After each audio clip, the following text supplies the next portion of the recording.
Hello, everyone. It is now 6:30, Tuesday, August 8th, 2017. Would everyone please rise for an invocation by Apostle Tommy Brown, followed by the Pledge of Allegiance by Board Member McCrae.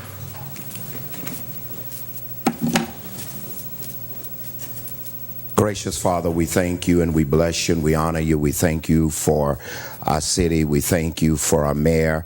Thank you for our commissioners. We thank you for every person in this city, all the citizens of this city. We thank you that you would help us to perform and to do everything to your glory and unto your honor. We ask you of your help. We ask you to lead us, to guide us, and to strengthen us. We ask your continuous blessings upon this city and upon the citizens of this city. This we pray and we ask you in Jesus' name. Amen. I pledge allegiance to the flag of the United States of America and to the republic for which it stands, one nation, under God, indivisible, with liberty and justice for all. May I have a roll call, please? Chairman Grant. Here. Vice Chair Katz. Here. Mr. McCrae. Here.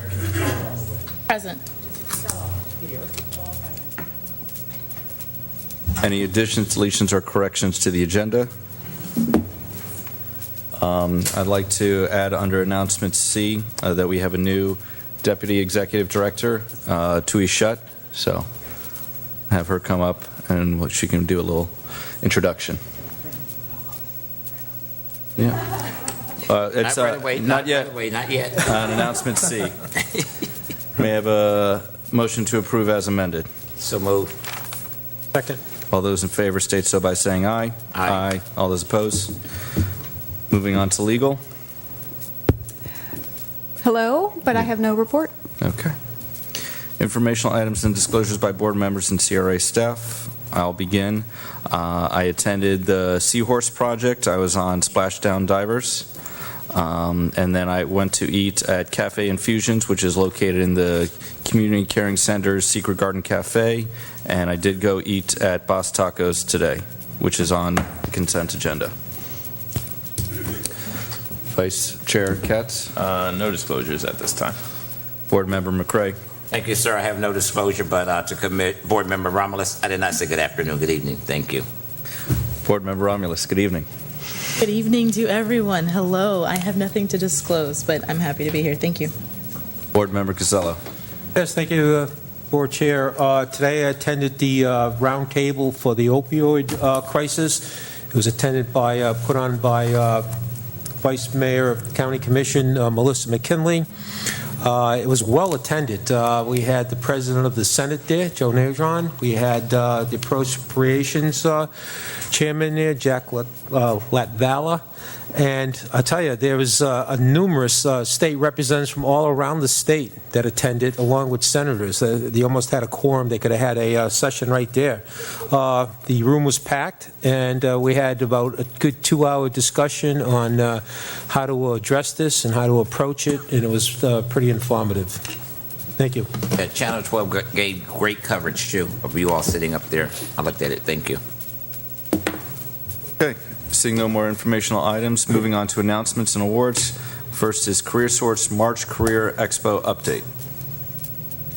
Good evening. My name is Michael Corbett. I'm with CareerSource Palm Beach County, and I think you have it up here.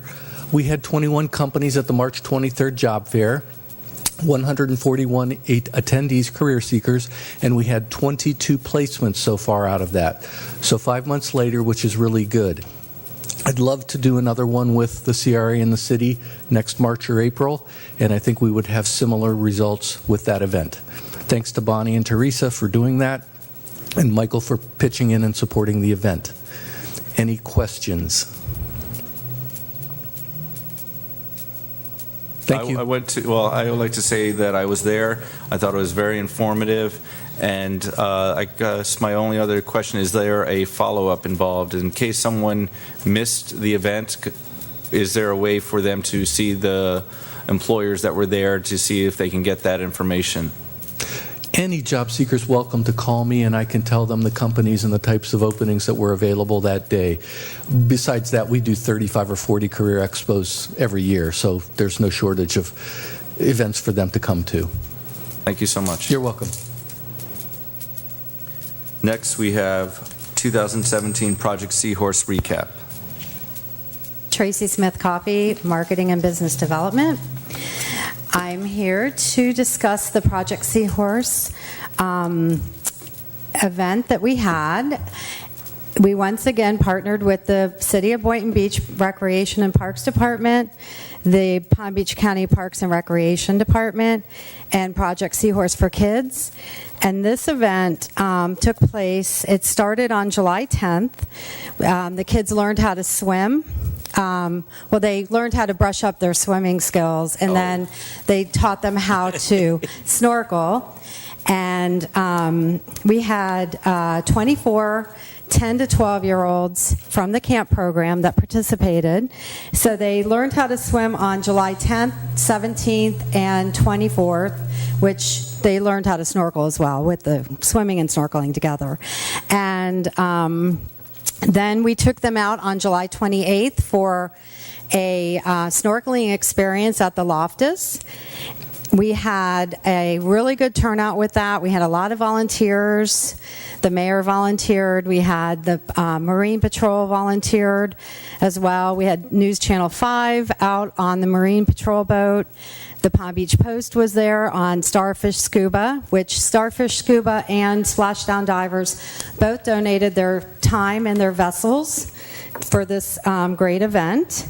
And we did something really special this year. We had our social media consultants on each boat, and they were doing social media posts and live videos, which so the community got to see on social media what was happening live.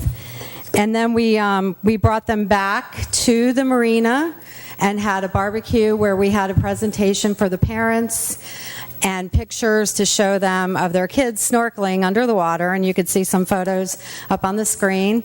And we also have a clip from News Channel 5 that was on the news at 6 o'clock that night on July 28th. And we're going to play that now. Wonder for granted, but a group of ocean enthusiasts want to make sure the water off our coast is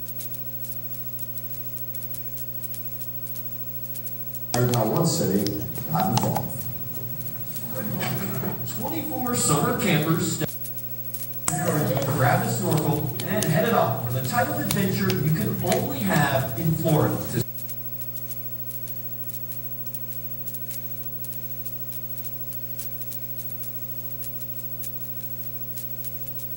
To teach students to swim and snorkel, to give them a life-changing skill, swimming.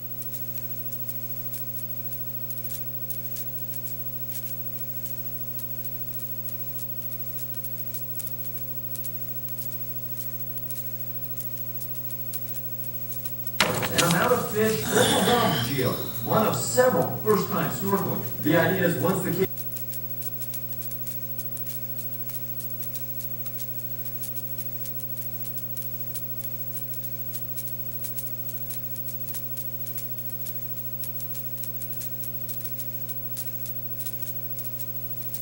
and throw it in the trash so like sea turtles don't eat it and die.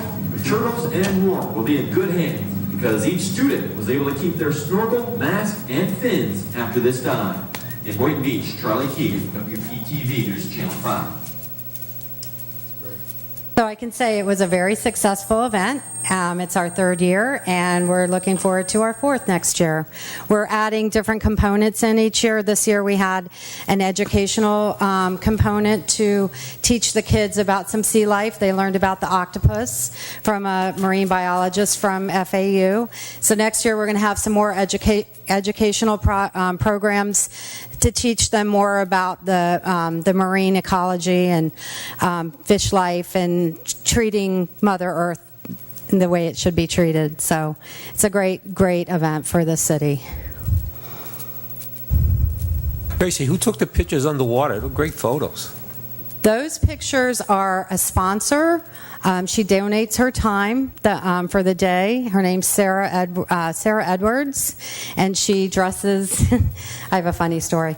She dresses in, scuba gear. She's got the scuba everything on. She's all in black, and Captain Deal was one of the volunteers, because his 2 daughters are in the program, and he said there were so many schools of fish when they were swimming that he was swimming through the school of fish and this black thing came out of nowhere and scared him, and it was our photographer. Tracy, I'd just like to say, hats off to you all. I am a scuba diver. I haven't dived in some time, but it is amazing with what you see when you go in the ocean. I'm just saying, hopefully we get some more scuba divers, at least from what was taking place there. I wasn't supposed to be a dive master, but hats off. Thank you. You're welcome. Board? All right, thank you so much, Tracy. Okay. Next up is Tui Shutt, our newest executive director, assistant executive director. Bill, you can tell me your title. What would you like to be called? Twee would be fine. Thank you so much. And I just want to let everybody know that your leadership and the city's staff leadership has made my entrance in Boynton Beach just confirms that I've made the right decision. So thank you so much, and I hope I can help with whatever I can with this to grow and to have the city be all that it could be. Thank you. Questions? I don't have questions, but I did go and meet she had another one of our employees, and I seen him coming off of MLK Boulevard, and I said, what was you doing down there? And I'll leave it at that, but they was visiting the policing down there. Thank you. So I know you all was in good hands. Thank you. Welcome to Boynton. Thank you. Thank you so much. Thank you, Tui. All right. May I have a motion to approve the consent agenda? Second. All those in favor state so by saying aye. Aye. All those opposed? Seeing none. Motion passes. Any comments on the informational items?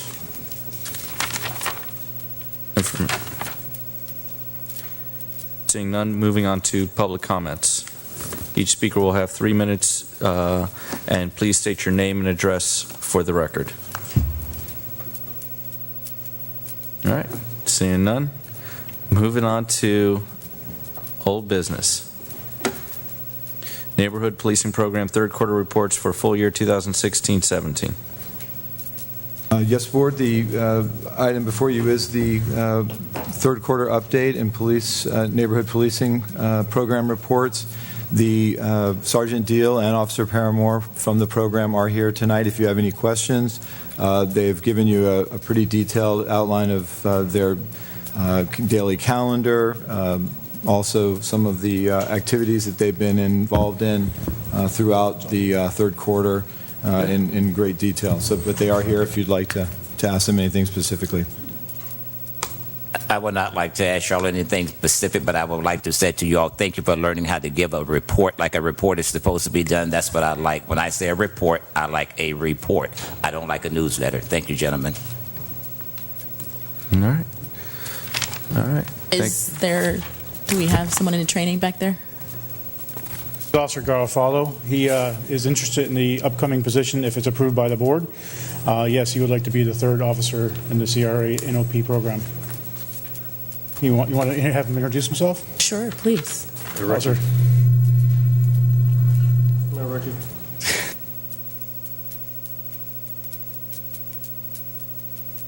Selection process ends on August 15th, which is next Tuesday.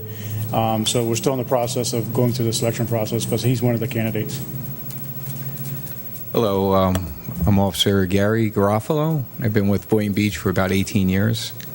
I've seen the city grow tremendously, and it's excellent to be up here and being a part of the CRA. That's it for now. Right, sir, this is no reflection on you, but I would like to at least see a female. I'm just saying, I don't want people to think that the kids think that all officers are male. I'm just saying, if you're the winner, congratulations, but I'm just saying, I would like to see a diverse. I'm just one person. Of course, there are other candidates. I'm just one of them. Thank you. What made you choose this career path? I like different various parts of the law enforcement. I've done many parts of it. This is one that I haven't touched on yet. It's always something that I enjoy doing. I work at the library quite a bit, so it's pretty fun getting being a part of the kids, progress and stuff like that. Have you been in any other community outreach programs or? I've done some numerous volunteer work with the city and stuff like that. So this is just something that I've always been interested in, but it hasn't been available. So. Bet you weren't expecting an interview on the spot tonight, huh? No, this was He's a like, surprise. I just came here to observe. I don't know what's happening. But why not? Of course. Okay. Thank you. Thank you. Okay. Thank you. Next, we have Community Caring Center third quarter report. Yes, Board Chair and Board members, as you know, the Community Caring Center is under agreement with the CRA for funding for the Culinary Incubator Program in the total amount of $70,000 for the fiscal year that we are currently in. This third quarter report meets the requirements that are part of her program funding, and the approval of the report and issuance of funding is necessary this evening if you are in favor of approving that report. All right. Is there any questions? Seeing none, may I have a motion to approve? So move. Is there a second? Thank you. All those in favor state so by saying aye. Aye. All those opposed? Motion passes. Moving on to consideration of the purchase and sale agreement with the Boynton Women's Club located at 1010 South Federal Highway. Yes, Board Chair, this item at the June 13th meeting, the CRA Board approved the Women's Club's request to entertain a purchase of that building and the property from them. We were instructed to go back with CRA Legal and negotiate the terms of a contract, which we have done and have been agreed to by both parties, with the exception that we would like for the board to approve extending the feasibility period from a 30-day, which is currently in the contract, to a 45-day feasibility period, which would give us the opportunity to come back before you at the September meeting and get your final approval to move forward with the closing and contract at the end of that feasibility period. We've already discussed this with the members of the Women's Club and their attorney, and they're in agreement. It just provides us the opportunity to get back in front of you for that final improvement before the contract would go hard. So we just think it's just an extra precaution. Closing and the feasibility is really close to the same deadline, but this gives us the opportunity to give us some cushion before that meeting. And the feasibility study was requested by the CRA. The feasibility period, as you know, is a fairly standard paragraph within a contract. It gives the buyer or the buyer of the property the opportunity to explore any and all information needed. In this case, I think it's all very straightforward, but because of the... I'm sorry, but I'm going to stop you. I just want to know a yes or no. We requested that, right? Yes? Yes. Thank you. That's all you need to tell me. I'm good. Thank you. Okay. Thank you. Yeah, I'm okay with requesting having the 45 days so we can come back with any sort of evaluations of surveys and anything that is going on with the title. So may I have a motion to approve for the 45 days? 45 day. Thank you. Do I have a second? All those in favor state so by saying aye. Aye. All those opposed? Seeing none, motion passes unanimously. Consideration of purchase and development agreement for the CRA-owned property located at 711 North Federal Highway to South Florida Marine, doing business as BZ Woods Properties, LLC. As you may remember, the board selected BZ Woods and the Woods themselves, Mike and Jana Woods, the owners of South Florida Mastercraft, purchasing the property under BZ Woods, LLC. You approved selling the 711 North Federal Highway property for the purchase price of $365,000. They have agreed to provide you a deposit in the amount of $73,000. We have a maximum funding assistance amount of $117,000 that was supported at the meeting on the 13th. The timeline for closing would be in October, on or before October 31st, and site plan application would be submitted after the CRA's design approval or within 60 days of closing. Permit application for construction of the project would be required within 90 days after they receive site plan approval, and commencement of construction would begin 90 days after the issuance of a permit. And finally, the construction completion or certificate of occupancy would be on or before 280 days from the issuance of a permit. We've included a reverter clause. We've included a first right of refusal clause. And new to this particular process of disposal of property for the purpose of redevelopment, we would, as staff, like to recommend that you consider including a second mortgage clause, which would act very similarly as our first-time homebuyer program grants used to. It would be a silent second mortgage with no interest or payment due during the period of 10 years, but it would provide protection to the agency in the event that the property was to be sold or contemplation of a sale past the first right of refusal. It just provides additional protection for the agency's investment, both from the equity standpoint on the reduction in the sales price to the $365 versus, let's say, an appraised value, and also the grants that we're going to be giving them. The Woods have agreed in theory. They don't have a signed contract for you this evening to all of the terms that are provided. However, they requested that the board consider amending the flat 10-year hold period on the second mortgage to a formula that would decrease the value, the $377,000 value would decrease each year after the first year by 10%, and at the end of the 10-year period there would be zero hold on the property. So the longer the individual is owning the property, the debt, if you will, or that obligation dissolves over time. We did that with the homebuyer program. As staff, I'm okay. The other alternative would be to do a hold for 5 years and then accelerate in the 6 years, 6 to 10, go to a 20%.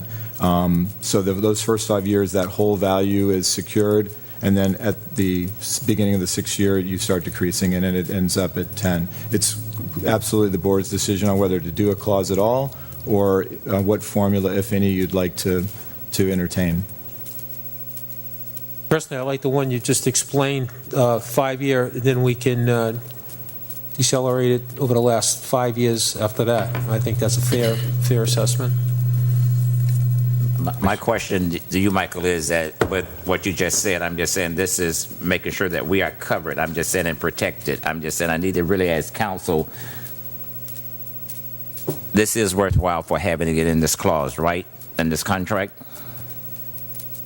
Counsel? Oh, I'm sorry. I'm sorry. No, Yes, I think this is a good clause to include in the contract because the CRA is disposing of the property for less than the market value and providing grants, so it's certainly a protection of that interest. I think either of the formula proposals would be acceptable and protect the CRA just at however you'd like to form it. But yes, I think it's a good clause to have in there. Thank you. I'm in favor of the second clause as well.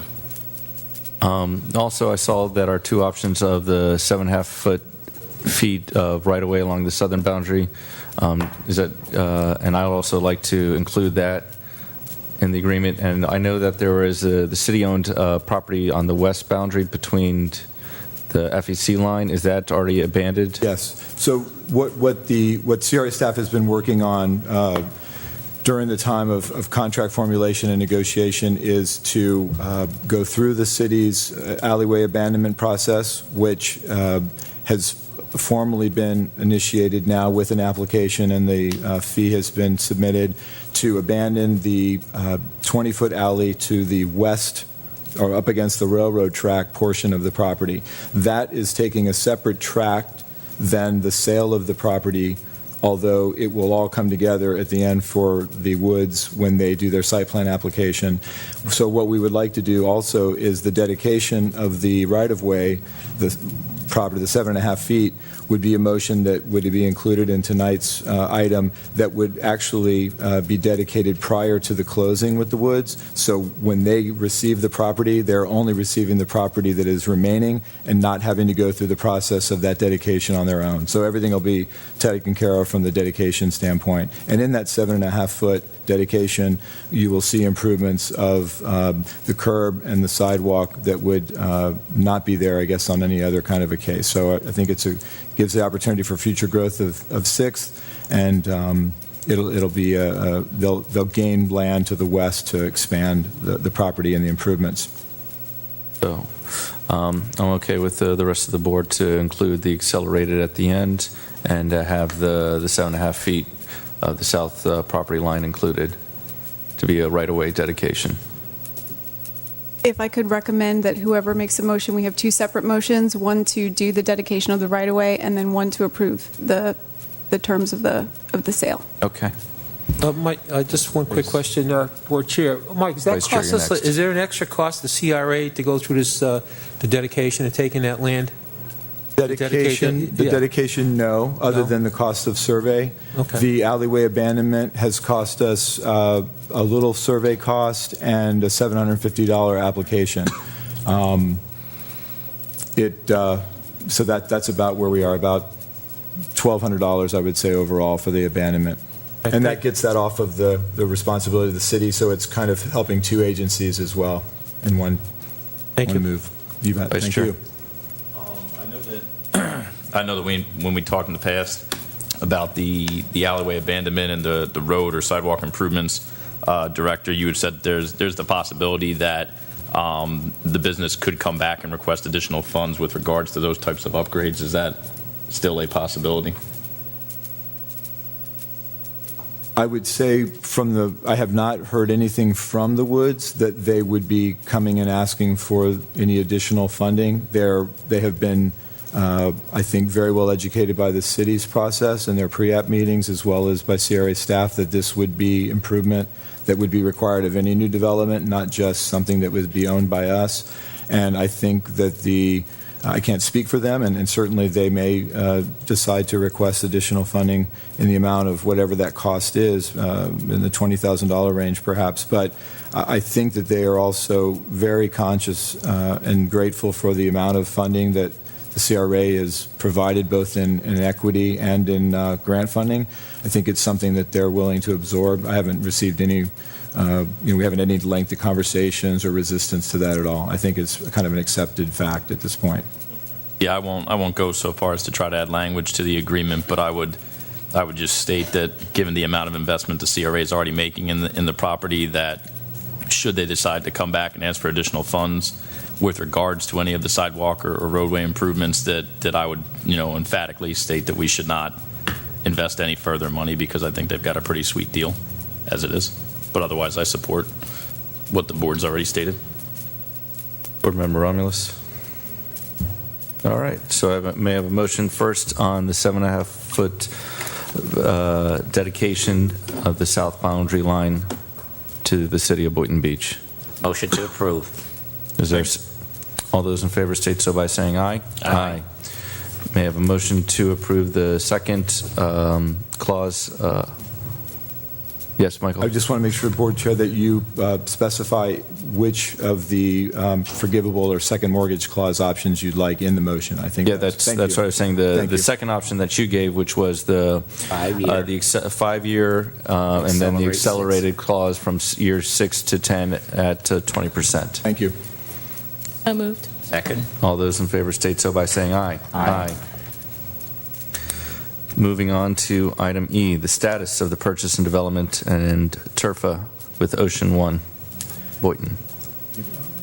Yes, Board, the item is really acting as an update for you.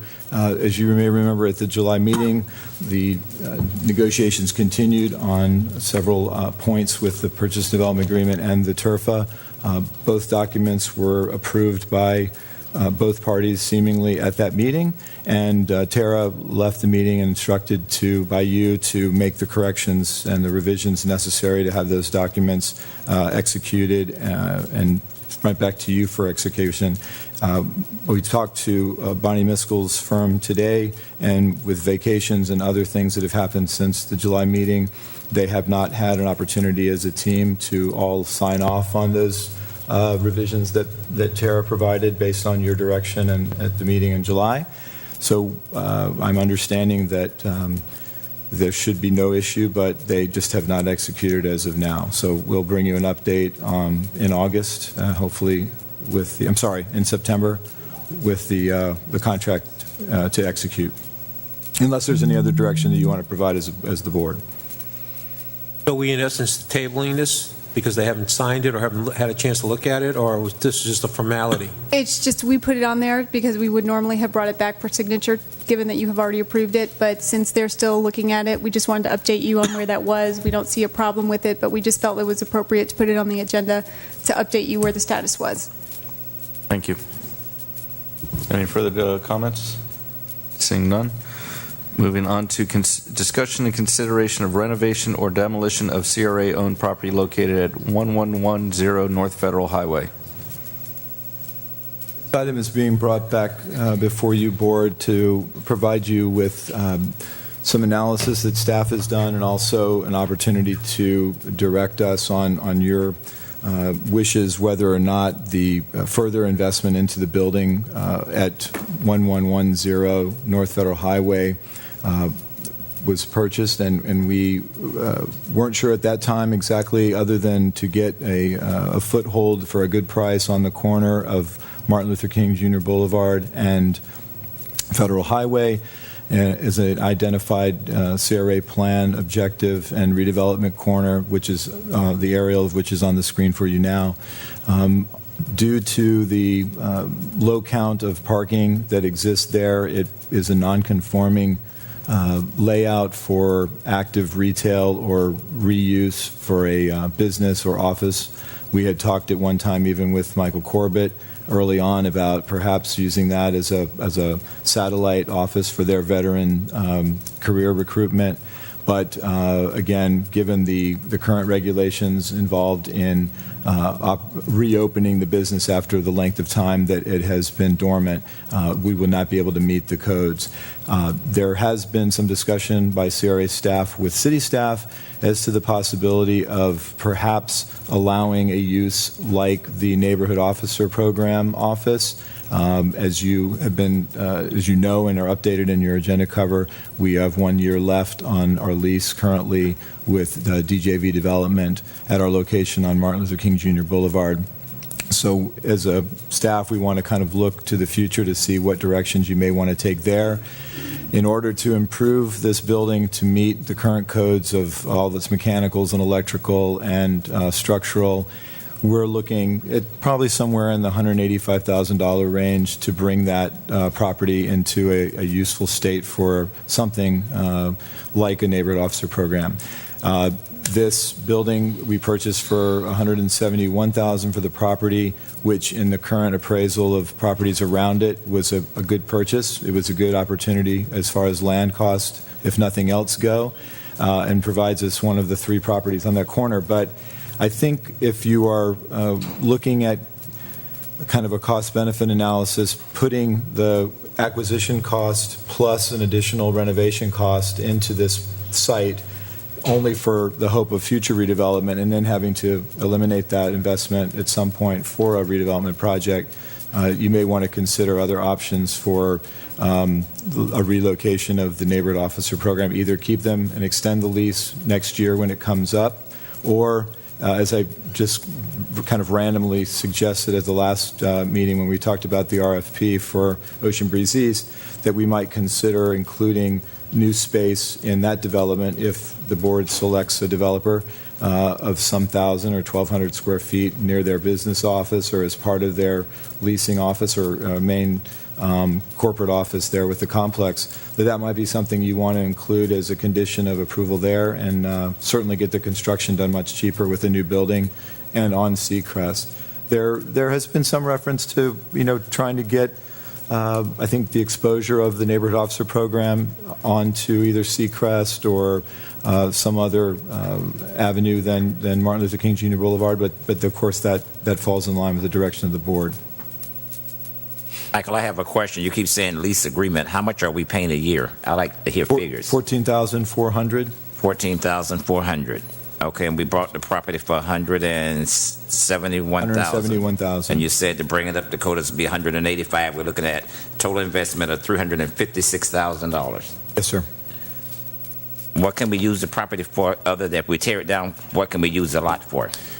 Well, we'd like to, I mean, we would demo the property and we would light it and we would use it, was some suggestion of a community garden perhaps. Some beautification would certainly take place. We'd have to, as the code requires, put down Bahia sod and we'd get rid of the invasive plant species around there and really just continue to work on getting acquisition of those other two or creating a development opportunity for a third party. The building, unfortunately, having been in the state it was in for so long with the previous owner, you could almost argue that by having a vacant property there with sod might actually improve the look of it slightly. I really had thought of getting it lit and doing the pop-up businesses and what have you, or art gallery, but it's just not going to work. Okay, the reason I'm saying about not having a community garden there is that we already tried this in District 2. We have two community gardens I know that's owned by the city, owned by somebody over there, and the worst two pieces of property over in District 2. And I'm sorry, I just can't say, let's invest and do something like this, a community garden, please. All right. Okay. Well, I would like to know those other community gardens because I was unaware of it, so I'll talk to Mr. McCray afterwards. But I would also like to see is that if the CRA could look, instead of spending $185,000 to renovate it, to look into a portable option of a portable building, because the CRA does have a good amount of vacant land. So if we could move the building for less than the $185,000 plus the demolition cost, I think that would be a win situation, because we would have access. So I'd like to vote for the demolition and to do research on portables to see whether we can have a portable kitchen for a small restaurant, or because across the street Troy's was there, and we know how great that location did so that they were able to move to a bigger location later. So I'd like to look into the portable option. Chair, since you went there about the community kitchen, community gardens, okay, on the corner of MLK Boulevard and Seacrest, on the north side, that was a community garden. 6th and Seacrest, that was a community garden. That little park over there, that's on that corner. All right, thank you. Yeah. Yes, Vice Chair. Yeah, I'll support knocking it down. I think it's called demolition. It's an old decrepit building. My personal reason for supporting the acquisition of the property was in hopes of compiling adjacent properties so that it could be sold or given away to someone who's willing to build something substantial there. So the cost of the rehab, it doesn't seem that I couldn't support putting $400,000 into this property. I think $200,000, which is what the cost of the demolition plus the initial acquisition cost will put us at. I think that puts us in a good position to keep it, try to get some more land in the adjacent area, or if someone who owns that adjacent land wants to acquire this at a reasonable price and agree to build. But so I'm for the demolition of the building for future redevelopment. Michael, this is not next to that prefab building? No. No, okay. No. I'm a little disoriented. Troy's is in the bottom left. Okay. And Fish Depot place is across. The Fish Depot is across the street. Just to the south. All right. We've had discussion with the owner of the property to the rear, the multifamily complex, who was trying to sell their property. So again, if at first don't succeed, try again. I think there's an opportunity here as things in the economy continues to do well, hopefully, that a redevelopment opportunity could happen there. Parcel right just south of that? No, ma'am. There's two separate possible. We have been in. Teresa has done really over diligence in trying to get a hold of the owners. We've had Jim Knight, who is a broker for the property to the east of us, has also been in contact. It would be a good acquisition for them as well to try to put the three properties together. But it's in a trust. It's been very difficult to get a hold of that. We will eventually get a hold of someone, and it will eventually be a property, I think, that would either want to be developed itself, which could then ask for ours or the east property, or someone could look at ours now that we're talking about it and say, hey, I can put those two together behind you into the south. So I think as we start to make movement, we gain some attention from redevelopment businesses, and it starts to kind of move. Once dirt starts moving, sometimes it's enough to start springing interest. But I think, as the Vice Chair said, our position in at 200 is still very good with the parcel and the location. I just wanted to bring that demolition and the information to you so that you have the ability to weigh in on that decision rather than doing it myself. So I appreciate your input. I'd offer a motion that we demolish the property. Second. All those in favor state so by saying aye. Aye. All those opposed? Motion to demolish. Moving on to item G, social media outreach program. Board, this item is being brought to you as an update from our July meeting. We, as you know, you funded 2 positions for 6 months, and those positions were filled by Jamil Donath and Matt Meinsner, and they have been working really diligently. Jamil came on maybe 30 days ago, 35 days ago, and Matt's been charging ahead since April on his endeavors, and now with the 2 of them in full force, we've had just a tremendous amount of positive feedback. They're going to give you a presentation, and if you want to take it away. Good evening, board members. Our first point of interest, we have taken the initiative to design a new logo, so anything that we distribute out to the district will have this logo attached to it so that people may know to specifically reach for us at the CRA for any of their social media endeavors. Currently in this month of August... Excuse me. I'm sorry. So you designed the logo and approved it?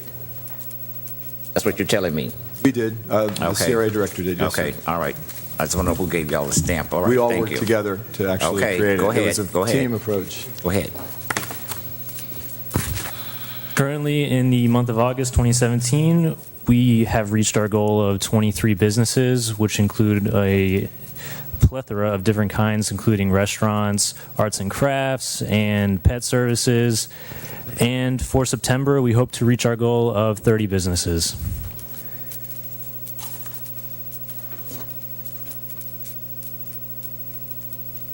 Take over here. So we're basically just going to give you a snapshot of a few different businesses we work with, since we can't go through all 23.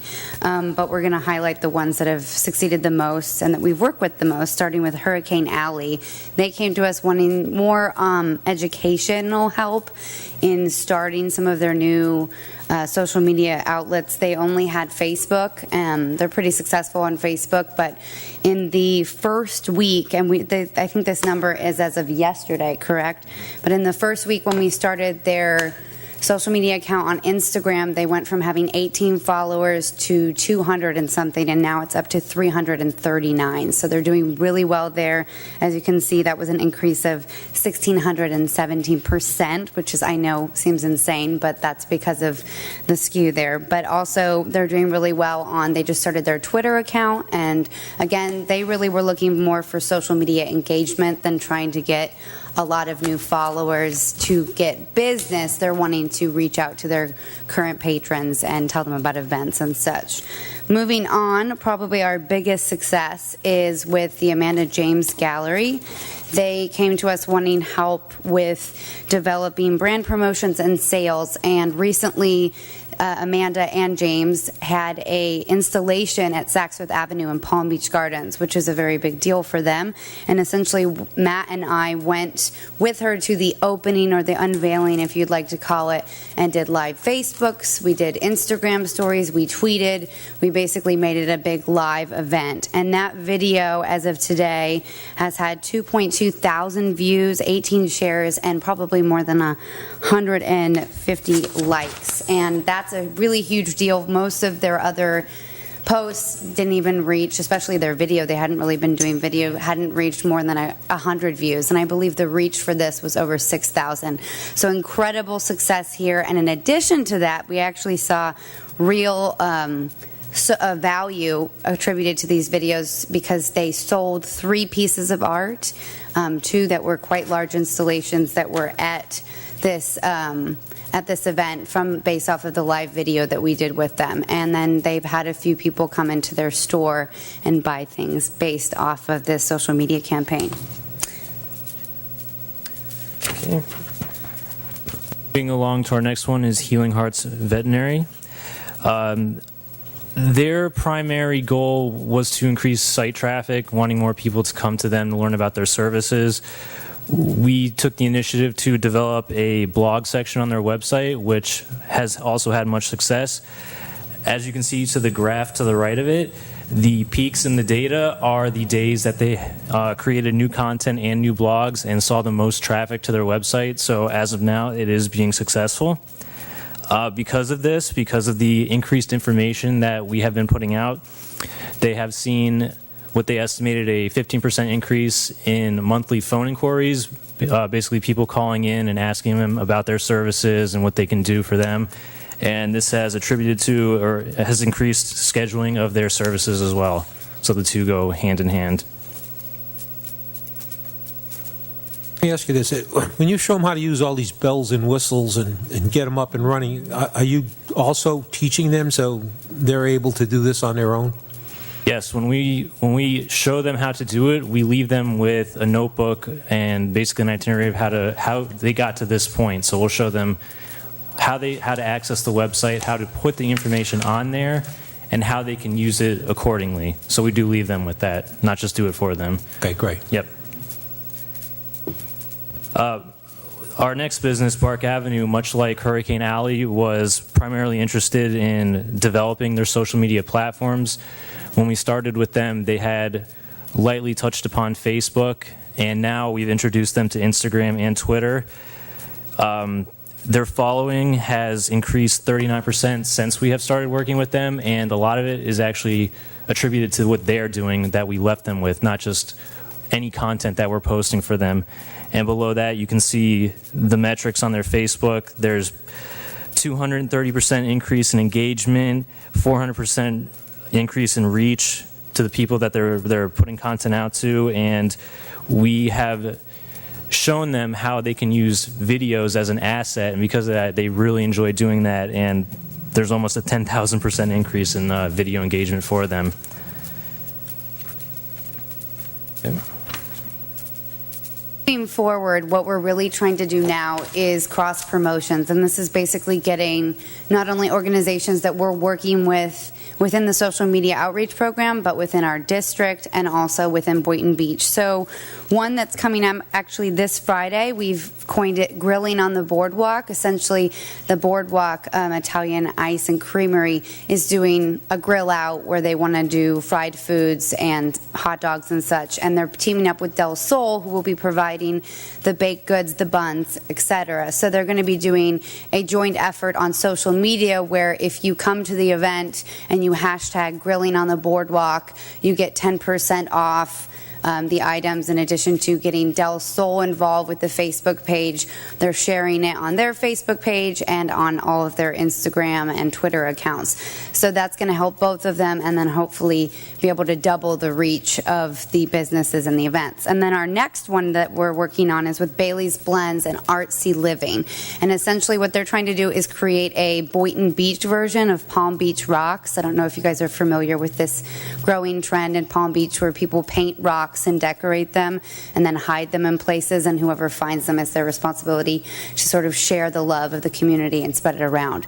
So what they're doing is Artsy Living wants to, being an art studio, basically have a class where people come and paint these rocks, but then also have Bailey's get involved by offering, with again a social media promotion, saying if you take a picture of your rock after you finish it, and post a picture and tag us and like our page, you will get a discount on the next class. And Bailey's will be providing $5 off their smoothies by going and picking up the rocks at their location. So they're doing a lot of cross promotion as well with the hospital and then with Palm Beach Rocks. So all very exciting stuff. And again, really this is something that if we were to continue would want to move towards doing this more. And our goal really is to, as you had asked before about us teaching them, that is our main goal, is to sit down with them and teach them the programs so that then we can move on and help other people, and gradually our 30 businesses can grow to 60, etc. And of course the main goal here being helping those smaller businesses that really don't have any marketing capital whatsoever. So using Facebook is just an essential tool to really help them to be able to reach out to people that they normally would not be able to with regular ads. So we can take questions now. Yeah, I need to go back to the logo that you all designed. Whoops, sorry. I did forget about this part, didn't I? Hold on just a second. I forgot we have this testimonial from some of our businesses, so just take a listen. The program at CRA provides us and how great it's been since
and everybody else helping us, and now we actually are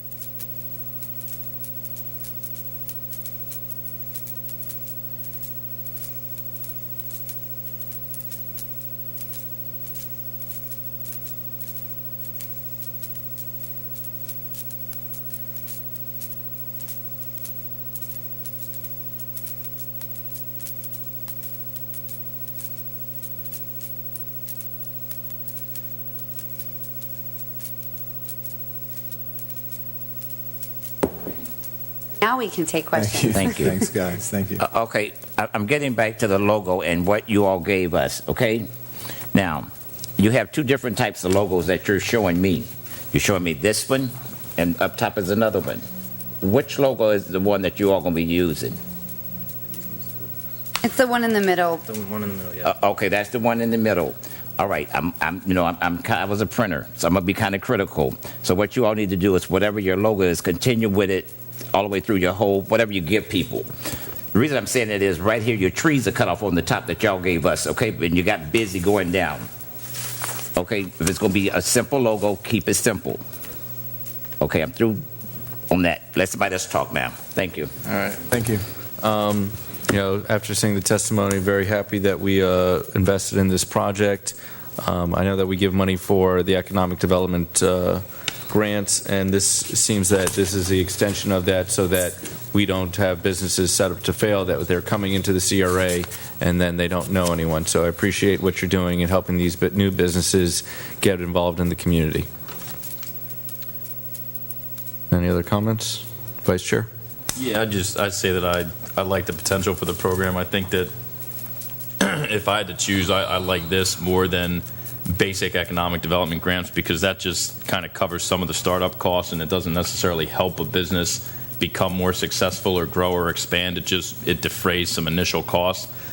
This right here, in addition to being able to service dozens of potential businesses, and then being able to completely walk away from them, and they're set up with the skills and ability to do it. Lots of small businesses survive by the slimmest margin, and they basically pay themselves a salary that's not extravagant. This will allow them to increase their traffic, their revenue, and hopefully expand and hire more people. So I see this as, it's an education program, it's a marketing program, it's a job creation program. I like the unlimited potential of this, whereas while obviously I support other types of economic development grants, they're very, isolated. It helps you pay for something the day you open up, but then beyond that, you might still not be successful. I'm a fan of this and the potential of it, and I think, as you guys get more comfortable with doing this, I think you'll only get better at it. So, as far as in the future talking about extending this program, I think that we need a larger sample size at time. So I would certainly be in favor of supporting it moving forward. Or Board Member Castillo? Just a couple questions. You didn't pay those people for those testimonials, did you? No, Okay. not at all. In fact, some of them actually asked us what they could do to help, and we happened to say, well, we have a board meeting coming up, so if you want to do a video. So they wanted to do the videos for us. Now, you got 21 businesses online here. You said 23. 23, and I thought I read 21, but 23. And your projection for September is to get up to 30.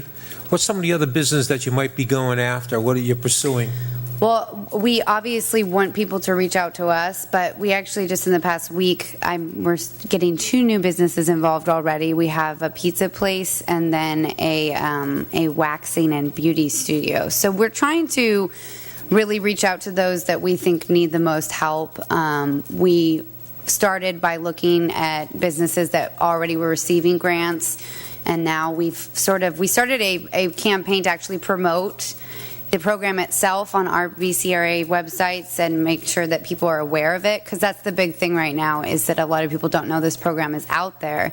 So we're really trying to get people to come to us, but at the same time, I'm kind of walking around and sometimes just soliciting my business cards and asking people if they're interested within the district. The marina businesses I'm reaching out to a lot. We have a few of the dive companies that are interested in working with us, so sort of trying to tackle anyone who's willing to work. At what point do you get, just between the two of you, get saturated where you can handle all this, or does it get to a point where it's like overload? Well, I'd say, you want to take this one? In my professional opinion, usually around 20 accounts is the maximum that one person can handle, so I'd say 40 is probably the maximum load we could both handle together. We get 40 businesses in the CRA district on board with this program. That'd be pretty successful, I would think. It would be, and to Matt's point and Jamil's, we had kind of a lengthy discussion at the CRA Board meeting as well on this, and they were very supportive. But the idea, as you mentioned earlier, and as the Vice Chair has brought up, the 40 would all have varying needs of their time and varying degrees of assistance, right, and involvement. So as some of those that they're each operating the 20, as a month goes by, one begins to start taking more control of their own likes, which then they slip in another one that needs a little more help. So it might not be the same 20 for the length of the period. It's most likely going to be quite a lot more than just that 40 in the end. So it's really just been very exciting to watch this grow. When does our 6-month commitment to these two individuals Matt's end? over in September, and Jamil will be December. So after that, unless you make any type of funding decision in our next item under the budget, the program will essentially end as their positions. Have you put money in the budget if we wanted to continue it? I have identified some funding, yes, sir. Okay. And when we get into that item, I'll be happy to show you where. But I think the economic development grant funding is a good source for it again. Thank you. Thank you. Okay, since you found money, okay, I'm glad you found some money. Identified, I should say. Okay, well, whatever, identified. I'm going to offer a motion that we go ahead and grant this another extension. I'm in favor of this. I appreciate what you all are doing, except get the logo straight for me, that's all. We'll fix it. I do have some comments, and thank you, Commissioner McRae, for jumping the gun on that. I'm sorry. I'll definitely second you on that one for sure. But this is exactly what I've been asking for and what I've been looking for to see. And, I commend you both on your work and your diligence, especially hearing you. Jamel, is that your name? Sorry. Yeah, Jamil. Jamil, commending you on the fact that you're actively going out there and doing what your name says, which is doing outreach. You're passing out business cards. So that's the extra oomph that I feel that you bring to the table. And I, again, not just talking to both of you at this point, but Jamil was the one who said it, so I don't know if she's the only one who's doing it. But again, I commend you on the fact that you're reaching out and going out to talk to people and actively engaging this program and not just letting it have them come to you. So, thank you for that. This is exciting.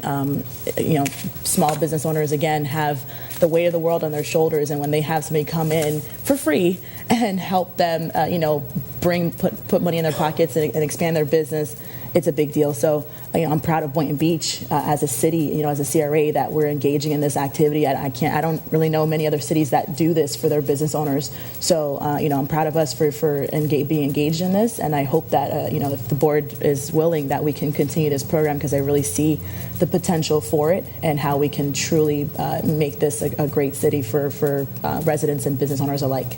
Thank you. Thank you. So we have a motion first and seconded. All those in favor state so by saying aye. Aye. All those opposed? All right, thank you. Thank you. Thank you. Now the fun thing, discussion and consideration of the budget for full year 2017 to 2018. For the board's direction, do we want to go? Apologize, Mayor. Yep. I just realized Commissioner McRae's motion was to reenact to extend this Right. program. Is that what we were? Right. Correct. Is that what we were voting on? Yeah, yeah. And so now we will see where we can get the money. Okay. Just And making so sure. I'm asking that we go from the top down, from Ocean Breeze down south, and so that we can agree, and that Michael, if you have any comments from the advisory board, that you let us know of what they were discussing on last Thursday's meeting. Okay, very good.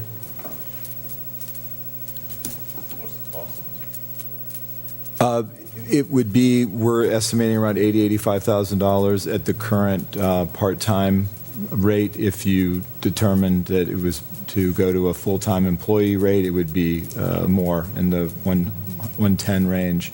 But the CRA Board supported either decision by the board, so they were happy with keeping it where it is, or if you determined that it was a full-time employee type of an operation, then they supported that as well. Kind of a range. Full-time. Full-time with benefits? One employee or two employees? For two. Okay. Keeping the two going, I think they clearly saw the synergy between two individuals and able to carry a larger workload, I think, as a program. Currently, there are 35-hour employees for the 6-month period at a rate of $17 plus the running them through the management, the employee management firm that we are. So the cost is about $22 an hour. If you'd like to continue at the part-time kind of limits, the full-time, part-time limit, if you will, of the 35 Michael, hours. excuse me, I'm going to have to stop you because you done lost me. Okay. Okay, for clarification, for the two full-time positions, tell me how much would that cost for the two employees plus benefits? Plus benefits, about $110,000 for the two. Thank you. Two full-time. That's the same benefit that Okay. yes, sir. Management firm, you were speaking of Career Source, because I believe that's who Running we partnered through, with. right, Career Source Right, to founded, provide but us there's with these a individuals. payroll company, Okay. yes, ma'am. Thank you. I'm feeling that, I'd like to give them the opportunity to continue. I think they've shown some great success here, and we could probably, I'm not ready to make it permanent, but I think let them continue what they're doing. You're doing a great job, and if they continue to show that success that they've shown tonight, I think that's when we can have that discussion to make this like a permanent position. I have no problem with that. You want to bring it back in 6 months? I would be happy to bring that back in 6 Okay, months. So I think that's the plan for right now, is to fund it for another 6 months for each position, and then have a discussion in 6 months. You have to find that money in the budget. I would utilize the same source that you're utilizing now, which is the economic development grant line item, and the amount that is in there now is $519,000 for grants. You expressed your satisfaction with this being certainly one of our newer grants. So I think that is absolutely an appropriate place to take this kind of a project from.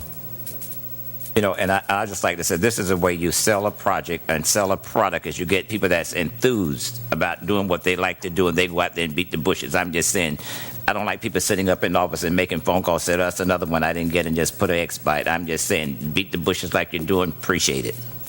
I can support it. So, Michael, would you like to begin with the Ocean Breeze East? Yes, so in the, yes, Board Chair, in the, on your sheets here on the right-hand column next to the yellow column there, we have, the board has allocated $551,000 toward the Ocean Breeze East project, if a project is selected. And then the next line item is Michael, I'm going to jump in again. Yes, sir, of course. Okay, if it comes in Ocean Breeze East, come in, you know, we get allocated $551,000. Say it come in $650. We still can bring it back to this budget and look for another, like you could find money. Yes, sir. Yeah, okay, go ahead. I think you're, that's what we're starting out as. Okay. Yes, sir. Okay. Yes, sir. And you had identified the land as a potential offering in that RFQ as well. RFP as well. Go ahead. The Town Square project funding of $2.5 million has been identified and allocated by you in a preliminary way, a draft way. It's been identified, but are we going to spend that in this budget year 2017, 2018, and we just going to hold it there for probably 18, 19? The funding that you approved 2 months ago in June, the $2.1 million, will be drawn down from the development team as the commission decides to go forward with the 30% drawing mark. Some of that funding will go to pay for the improvements that are being made to the old high school during that same period while the draft is going on. If the project reaches a funding readiness during the fiscal year, then the 2.5 would absolutely go right to that Town Square allocation. If it falls into the next fiscal year for this first draw, then everything would just get pushed, but the funding amount over the course of the 30 years or the 20 years would still be needed. So it would just be a placeholder. Yes, sir. Thank you. You answered my question. Also, what we did in the left-hand column, you'll notice for this meeting, we identified by project line item what part of the plan, what part of the CRA plan, and what district the funding is addressing. So you'll see the Heart of Boynton with the Ocean Breeze project and the Sarah Sims Park project. We have of the $600,000. The cultural district was the Town Square, but I think that one could argue that's a district-wide improvement project. You know, Mike, and I like for things to start being presented to us district-wise. I'm just saying so people don't get hung up saying it's just for the Heart of Boynton again. You know, people seem like they get hung up when it says Heart of Boynton. I'm just saying, you know, although we know what it's for, I'm just saying keep it district-wide. I'm just saying it's to benefit the whole entire city. Thank you. So we were at the Sarah Sims Park improvement line item. You've allocated $600,000 for the match to the city's funding of a little over $700,000 for improvements to Sarah Sims Park.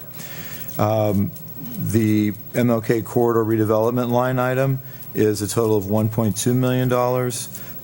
That could be for assistance with tax credit application if you so chose to put out a RFP, RFQ for CRA-owned properties. It could be used as improvement projects for lighting or any type of other type of physical improvement. We are going to, as staff, begin looking at the individual properties that the CRA owns and starting to lay out some ideas and some vision we may have for improvements on our parcels alone, as opposed to looking at everything requiring all the other adjacent properties with it. But that is available to you for use in anywhere that you see fit in the project fund during the year. If another opportunity, for instance, the Ocean Breeze or some other project came along, this would be, any item within the project fund can be moved during that fiscal year without a budget amendment. I'm going to stop you right there. And so, yeah, I'd like to make a note of what you just said regarding the MLK corridor redevelopment. There has not been any sort of redevelopment on MLK for a very long time, ever since I moved into the Northeast. But I know that the Ocean Breeze East project is very close to that. So I'd like to see if that is the possible funding to get the Ocean Breeze East project finally in motion. If it takes an extra $1 million, I just would like the board to think that we could use that funding because it is the same district. And so I just wanted to have as a note to the board that I'm happy to have it in the MLK corridor redevelopment and to get ideas of what we can do for that street to move it forward. Maybe redoing the lights. What I would personally like to see is that if we can get kind of like what you see in Wellington or Boca with almost the Christmas lights wrapped around the poles to really add a flair to MLK. This, Board Chair, you asked me to bring in the comments of the CRA Board of recommendations when they were appropriate. This was one of the items that was addressed at the CRA Board meeting with regard to potentially, again, another item later in the agenda, but if you were going to consider some type of a site development assistance grant or some type of redevelopment project involving the Community Caring Center, certainly the MLK corridor redevelopment line item, given that it is within the corridor, was an idea that the CRA Board thought was appropriate use of that line item if you so chose to provide some assistance with that redevelopment project, as well as the acquisition line item. The next line item is the model block project, and that is just a carry-through of the current fiscal year's budget of $360,000 to continue the work of the replat, the road work, and the site development for the model block project. Michael, I got a question for that. Do we plan on doing this fiscal year the connection from Seacrest to Northwest 1st Street on Northwest 11th Avenue? Yes, sir. I would say by the end of this fiscal year, you'll see that project really taking a physical change on the roadway. It's just the coordination now with FP&L's undergrounding procedures and then the other cable providers, AT&T, Comcast, and whose poles they are. But we've been working very diligently with the Public Works Department, has been very involved, the Utilities Department, the Building Department. Kimley Horn is we're doing replats of all the lots to reconfigure the existing size and shape of those lots to try to provide additional number of lots. So if there's, let's say, 7 now, depending on the size, we're going to try to get 9 or 10. So we'll actually end up creating more lots. And then with the road improvement. So yes, I think you're going to see by the end of this fiscal year, we need to have that happening. Okay, thank you. You bet. Thank you. The next line item is the East Boynton Beach Boulevard improvement project or the extension, trying to work with the city funding and staff on reconfiguring the existing parallel parking spaces that exist on the north side of Boynton Beach Boulevard extension going into the marina area, and also providing new parking spaces in the roundabout where currently none exist. We have $125,000 there. From the estimates of Kimley Horn and with the match of the city, there may be an overage there as a cushion, perhaps, that could be reallocated once that project is bid and we know exactly what that's going to be. The city has, I think, $75,000. and we have the 125. So depending on, again, where construction costs come in, we'll let you know at that time if you still support providing additional parking and realignment of those landscape beds and the lighting that exists there now, if you continue to fund that line. Yeah, I'm against this, mainly because, we saw last year the Marina Village got the $900,000 park, basically for the beautification of the marina space. I think the $125,000 should go into road improvements. However, there's so much road improvements that can be done along Federal, especially with the new FDOT resurfacing plan. I think that waiting another year or 2 years for this is not to go ahead and jump the gun to add spaces for Marina Village when we know that we're getting 50 new spaces for Ocean One. Furthermore, the reason why it has been such a hassle is because the construction company that originally did East Boynton Beach Boulevard did not do the best job, and so there was a lot of leaking irrigation. And so I think after the 10 years, we finally fixed it all. And I'm okay with this $125,000 being used elsewhere that would have a better impact within the CRA. Your item that you mentioned with regard to the FDOT corridor and Federal Highway Corridor Improvement Project was also supported, and is a recommendation by the CRA Board. They did not identify a specific line item of funding, but they did recommend that the board consider finding funding for perhaps enhancements of that project, and we can identify those if that's what the board chose to allocate funding to. Staff would begin to have some serious talks with Treasure Coast Regional Planning Council and FDOT and the MPO on identifying where, let's say, CRA funding could enhance some of the items that they're already looking at, or items that they're not able to do because they don't have the funding to stretch. Some cosmetic improvements or better identification of pedestrian safety at some of the larger intersections, maybe some better identification of our bike path. There's a number of things that could be, I think, discussed with them, and we can bring back to you a priority list of things that you could support if that's something that you wanted to do. Michael, in the discussion, my whole take is that I don't want you or nobody else to go up there and tell MPO or nobody else, we got $125,000, how can we help? I'm not trying to, keep it under your hat that, they ask us, can y'all help? Then that's when we come in. Yes, sir. Okay. So does everyone want to keep it in that line item for East Boynton Beach Boulevard East improvements? Okay.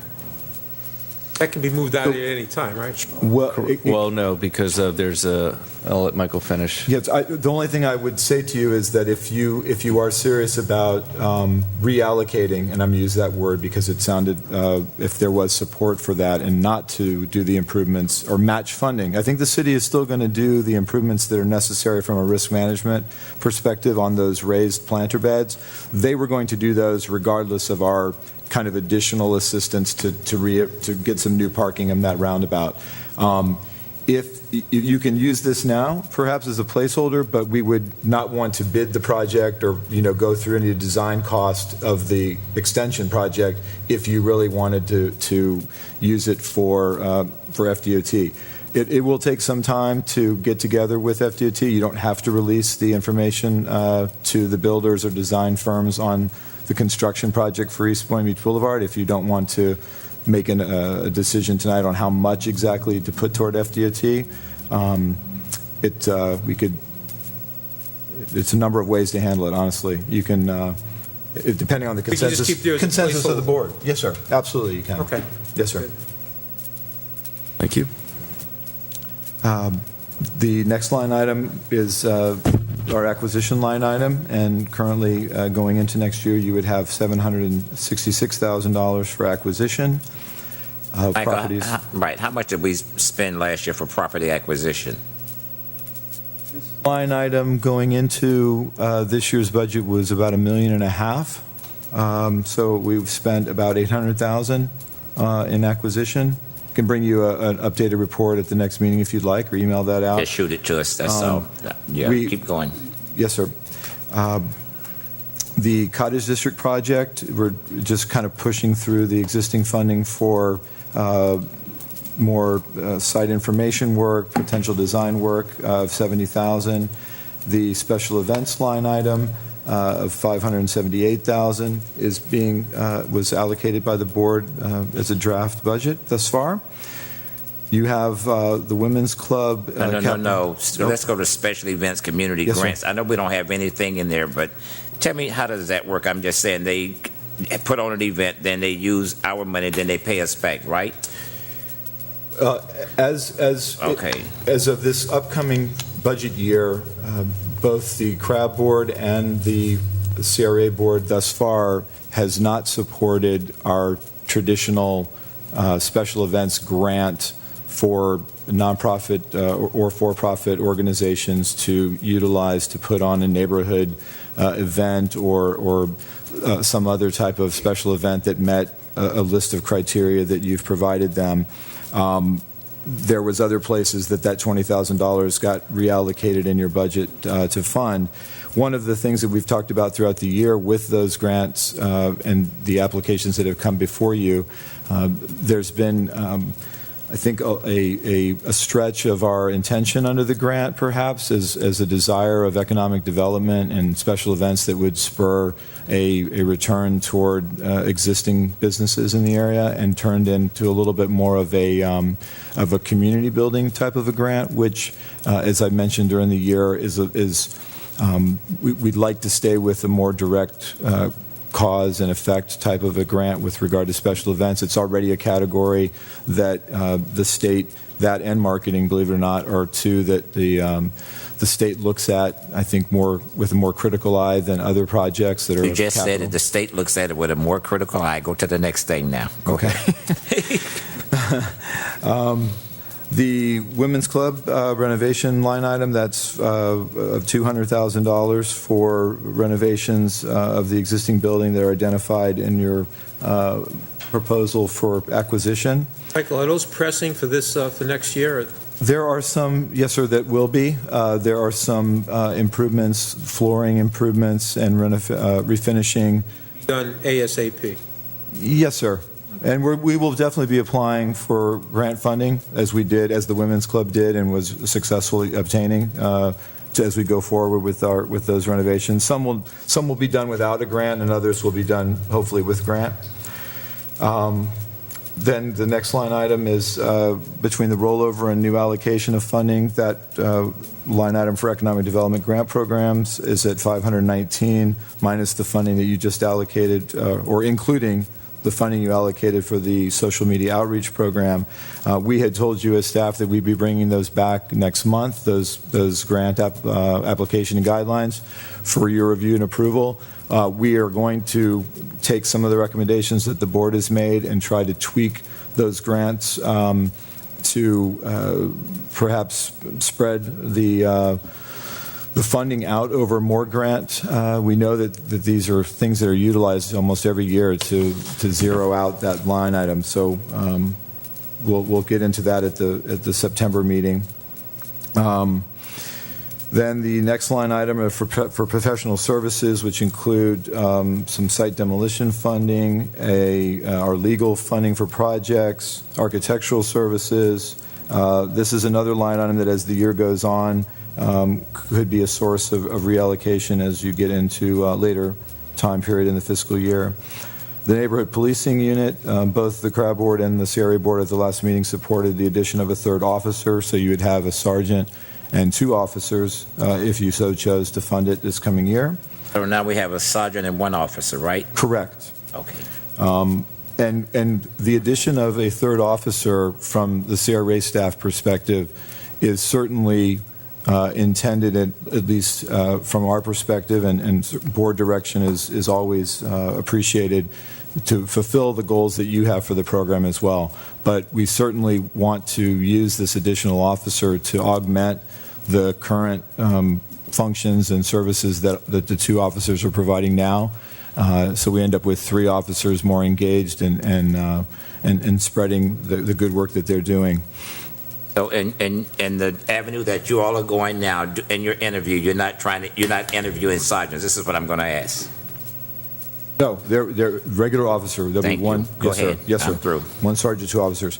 The site work and demolition line item pushed through is $73,000. The business incubator programs, this is our marketing and banners, signage for all of the businesses that we promote, whether that be marina or otherwise. I know that Board Member Romulus has made several comments over the last several months about really trying to step up the type of advertising that we do and have been doing and kind of get out of the same routine. So I assure you that both Twee and I are going to be looking at our current let's say, for instance, our newspaper ads or our stock ads and see if there aren't other sources of advertising that we can use to break that up and spread some of that funding around to some new sources, and we'll bring those back to you during the year. Then we have the housing rehab program line item that you had allocated $50,000 for. As a line item. I think this is a great opportunity as you get into the discussion later in the board meeting about your nonprofit assistance grant. This might be a really a neat opportunity with someone like a Habitat or another nonprofit organization that would be searching for grant funding to augment their existing rehab program you could specify the type of assistance? I disagree with that. Okay. So I attended the Inconvenient Sequel and learned about the PACE program that is here in Boynton Beach. And so I'm more in favor that the housing rehab program is for the roofs, and so that in addition to the PACE programming, that we use this to help make the homes in the CRA more environmentally friendly, and so that whether they be helping getting the new air conditioning units, solar panels, this is for the people in the community that have been here for a very long time and have not seen any benefit from being in the CRA. So I'd like to see this going more for the existing residential residents rather than to new businesses or the new affordable homes. So my intent was to bring forward if there is an opportunity of an organization that is already doing roof repair or new roofs or some type of rehab program, and if that's not the will of the board at the time, then we can certainly do that ourselves. I just always want to keep that option open. There have been those that have reached out to us that do Halo projects or other residential rehab projects that have staff and crew. Okay. But again, it's certainly something that. So my request is that so the city has a new sustainability officer to speak with them to see about what we can do for the residents of the CRA to make them more so that there's I forget what it's not solar now, but there's a couple of different companies that have the co-op options, so that let's say a bunch of the homes in the CRA want to join together, that we can do a joint effort to really increase the property, the residents and the property values within the city. Right. Michael, my concern, because you've mentioned multiple times doing roofs, how much does it cost to do a roof of a home? Anywhere between $2,500 and $4,500.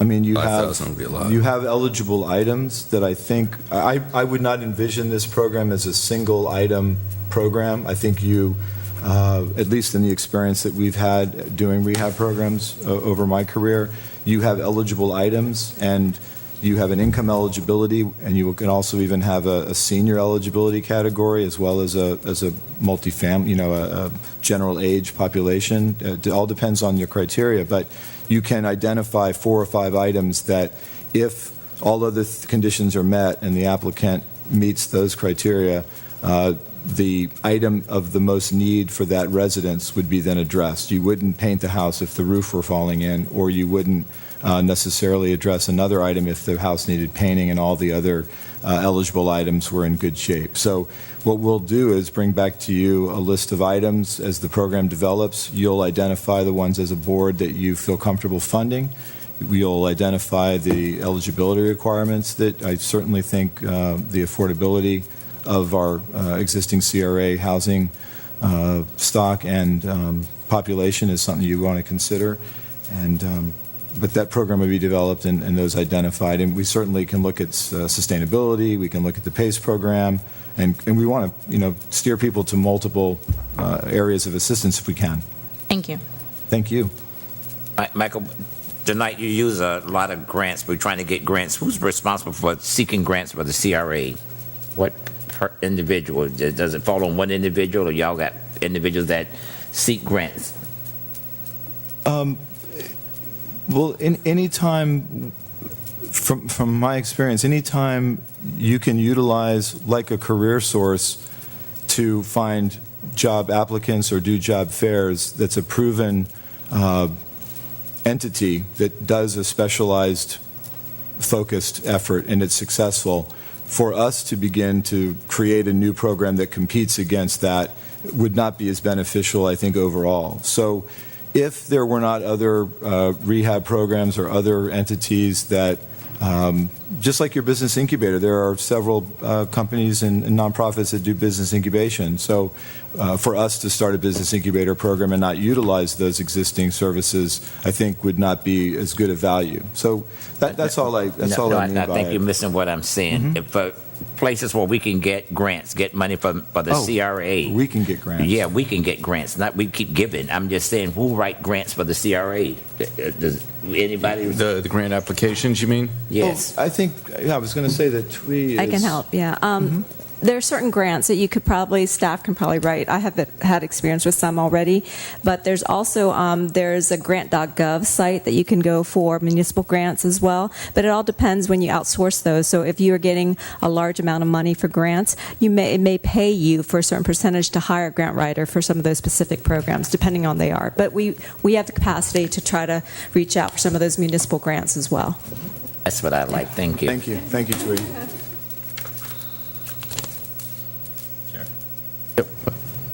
Just my personal opinion moving forward with some of these programs, I think it's important, and you hit on the point I'm going to make with regards to the cost of a single roof replacement, that we need to seriously consider, in my opinion, putting caps on how much individuals get so that more individuals can obtain these grants. I think that whether it's $50,000 or a higher amount allocated, if we as an entity use taxpayer dollars to help one house or two houses, it's a disservice. I don't think we should be buying somebody a roof. We should be providing them some financial assistance so that they can purchase a roof with some government assistance. So whether it's that $50,000 or any other type of grant, the economic development grants, all that stuff, where some businesses get $60,000, $70,000. I think that I'd rather see us giving people hand-ups than giving handouts. I think that I'd rather give 10 houses $5,000 each to cover some cost than one or two houses $25,000 or $30,000 each to buy them a new roof. I don't think the government should be buying new roofs or buying new this or that. They should be providing assistance so people can buy them for themselves. That's just my personal take. I think it helps more people at the end of the day.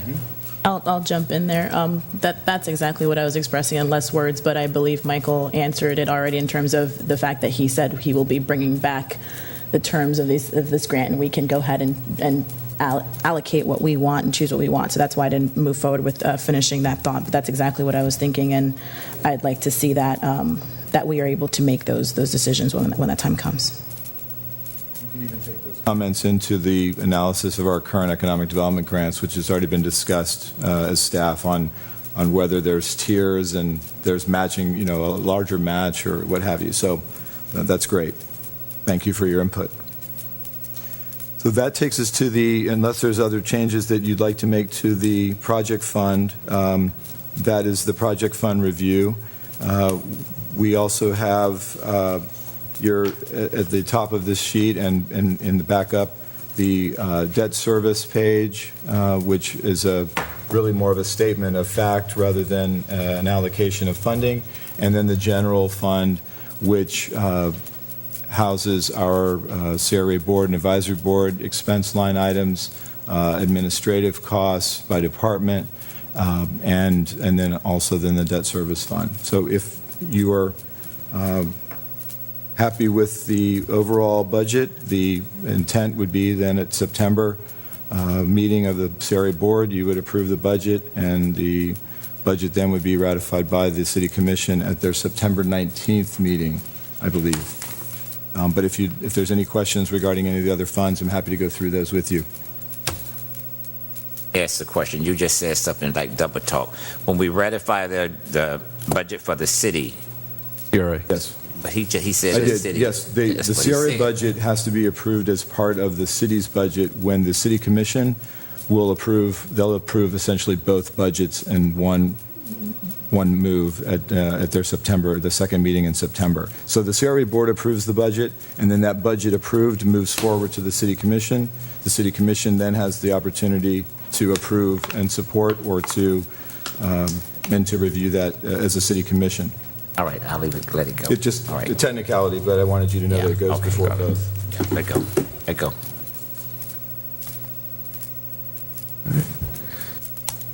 All right, moving on to new business. Item 14A, consideration and discussion of the letter submitted by the Community Caring Center, Boynton Beach, Inc. for the property located at 145 Northeast 4th Avenue, Boynton Beach, Florida. Yes, sir. As was sent to you via email when I received it, and also the item in front of you now is kind of a review of the request that was submitted by the Community Caring Center's Executive Director, Sherry Johnson. And as you know, the CRA for many years has been working in cooperation with the CCC to discuss possible opportunities for relocation of the activities that are clearly very well established and needed within the community, but to move to a location that I think is from a zoning or land use perspective, a business perspective, more conducive for commercial activity than the residential lot that they are currently located. It is also at the corner of our Cottage District project site, which is in the aerial there on the screen at the lower left-hand corner. One of the possible uses when we purchased the vacant lot at the corner of Northeast 3rd Street and 9th Avenue at the in the spring was to combine lots, that lot with two lots owned by the city for a potential redevelopment site. And one of those potential redevelopment projects, as a staff analysis, was a potential for the relocation of the Community Caring Center. And we've been meeting with Sherry over the last 6 or so months and talking to her about her goals and needs and what type of property and what types of locations, and working with city staff on where an acceptable land use and zoning and business area would be that they could support that type of use. And the location that we have on the aerial and identified there at the corner of Northeast 2nd Street and 9th Avenue, behind the current location of the Neighborhood Policing Program office, would be a site that could be supported both by staff and the CRA, I believe, as a plan. That is in a general commercial zoning node at the east end of Martin Luther King Jr. Boulevard. There is a right-of-way that is not improved to the west of that site that would be improved as a component of the project. Whether or not that would extend at this time north to Martin Luther King Jr. Boulevard as a connector or not is a decision from a funding perspective and a board perspective. But currently, as I've mentioned in the past, there is no link or road between East Martin Luther King Jr. Boulevard and Northeast 9th Avenue at this time. So it's just a big, giant rectangle that you can't cross. By creating a right-of-way of 3rd Street North, you end up actually creating two commercial corners or a commercial corner you don't have now, and kind of paving the way for future redevelopment and identification of that site. So the letter that was received was essentially kind of a purchase offer or a sale offer from Sherry for the CRA to acquire her parcel and provide the land that I identified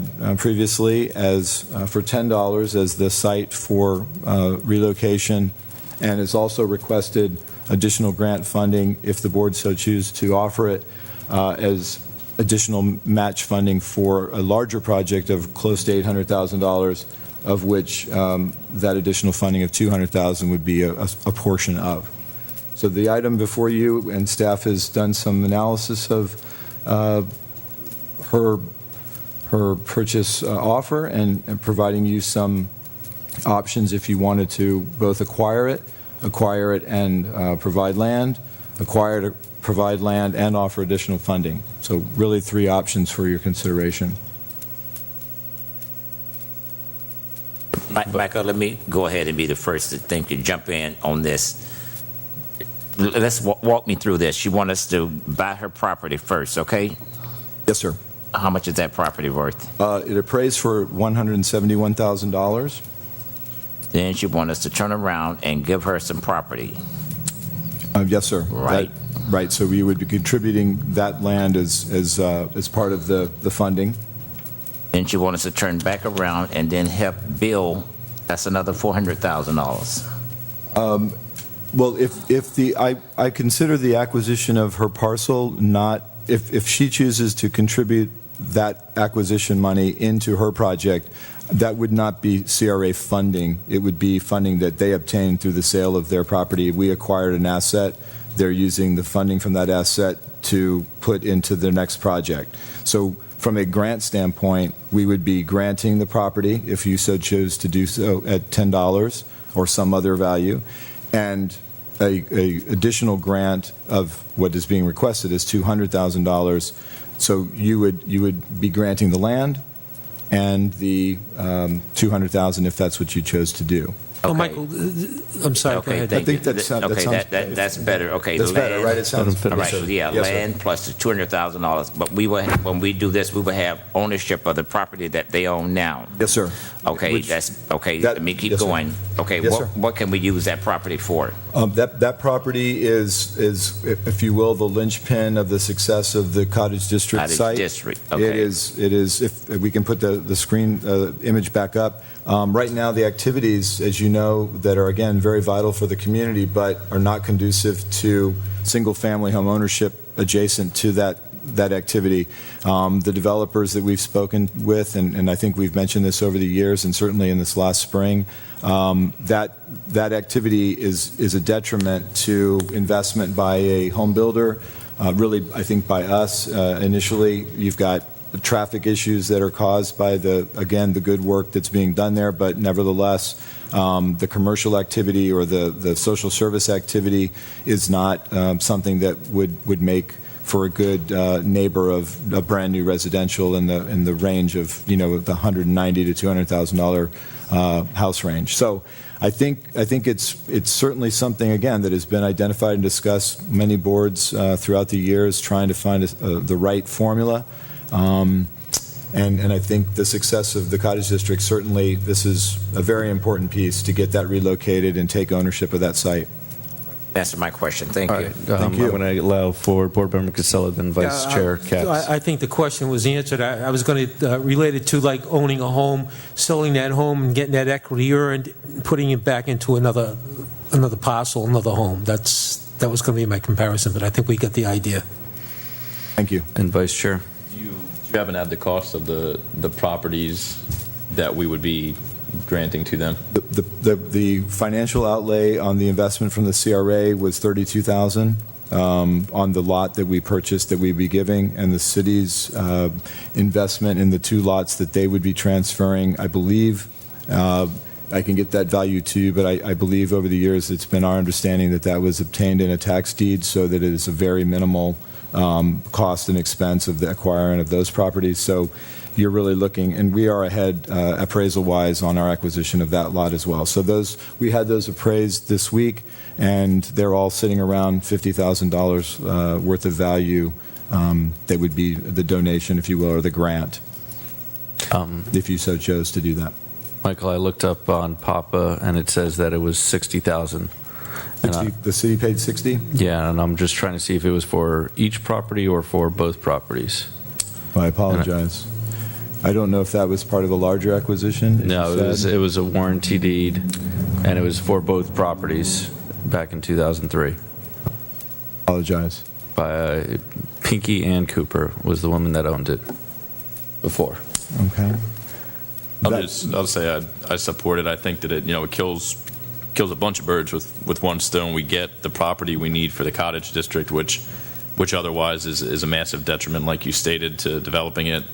We're utilizing land that we've been sitting on as a city and a CRA that otherwise really doesn't have any pronounced function. We don't have any ideas unless somebody comes in with an idea.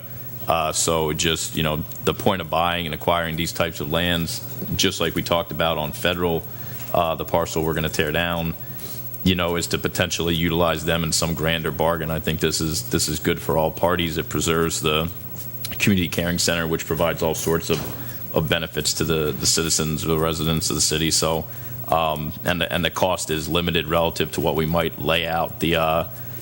The parcel across from the CRA that we just kind of agreed to the deal with for the boat place, we put out hundreds of thousands of dollars to allow a privately owned boat store to acquire a cheap piece of land next door.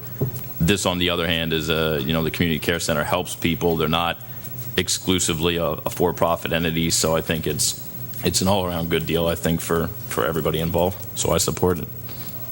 Michael, the concern that I have is regarding the current, swapping of things. That if we give them the $300,000, that may have been considered a capital gain for their property. So I just want to make sure that they have an accountant review it so that it is the most tax effective. Because I don't necessarily know all the taxation for nonprofits, but if they do make revenue and income, they may have to pay that sort of tax to the government.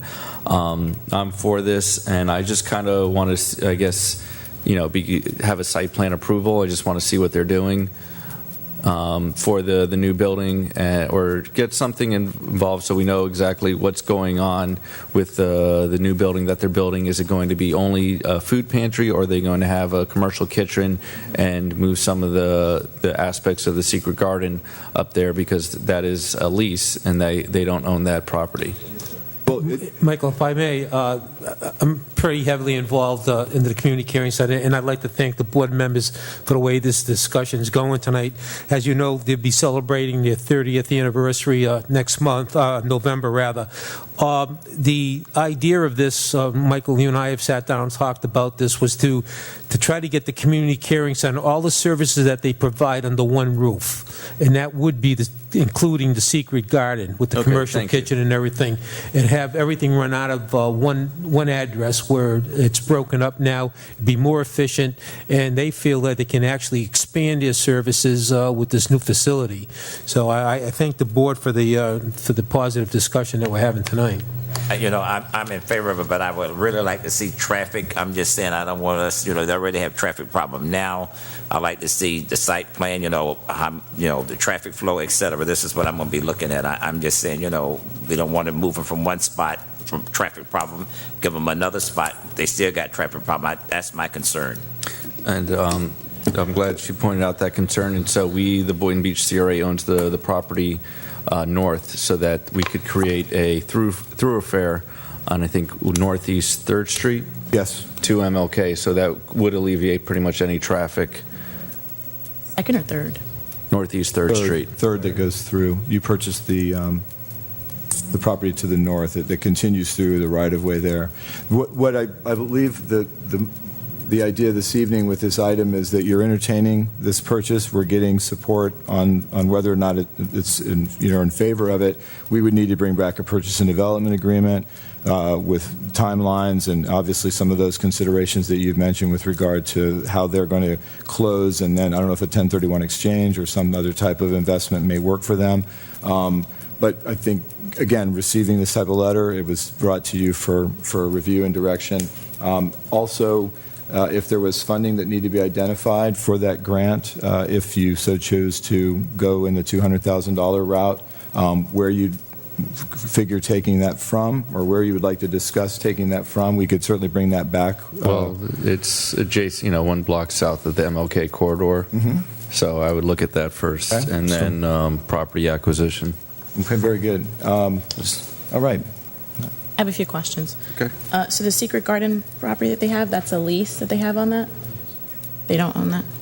The property on Boynton Beach Boulevard is a lease. The property that we're discussing with the center is, you They know that. own. Yes, ma'am. So It's they a would be lease. able to consolidate into this one location? That is Sherry's, yes, Sherry's Okay, ultimate and then goal. my other yes. question is, what is the total cost in terms of the buying the property and then also whatever grants or whatnot they would be asking or requesting? What is the total cost out of the CRA? Depending on, do you want that now or at that time? Depending on the land donation or not, and the final purchase price, whether you decide to purchase offer or appraised value, or as was suggested in the cover, as is the case in times, a slightly higher value, but under the 20%, which was $205,000. So you're at $205 on the acquisition, but again, that's an asset gain for you. Then you would be providing the land that you have paid $32,000 for $10, and then the city would be ideally transferring ownership of their lots, which they paid $64 to us. So that's $90. And then if you chose to give the $200,000 grant, it would be $290,000 that you would be contributing in funding value toward the $800,000 or roughly $800,000 project that would be developed on that site. Okay, understood. Thank you. Thank you.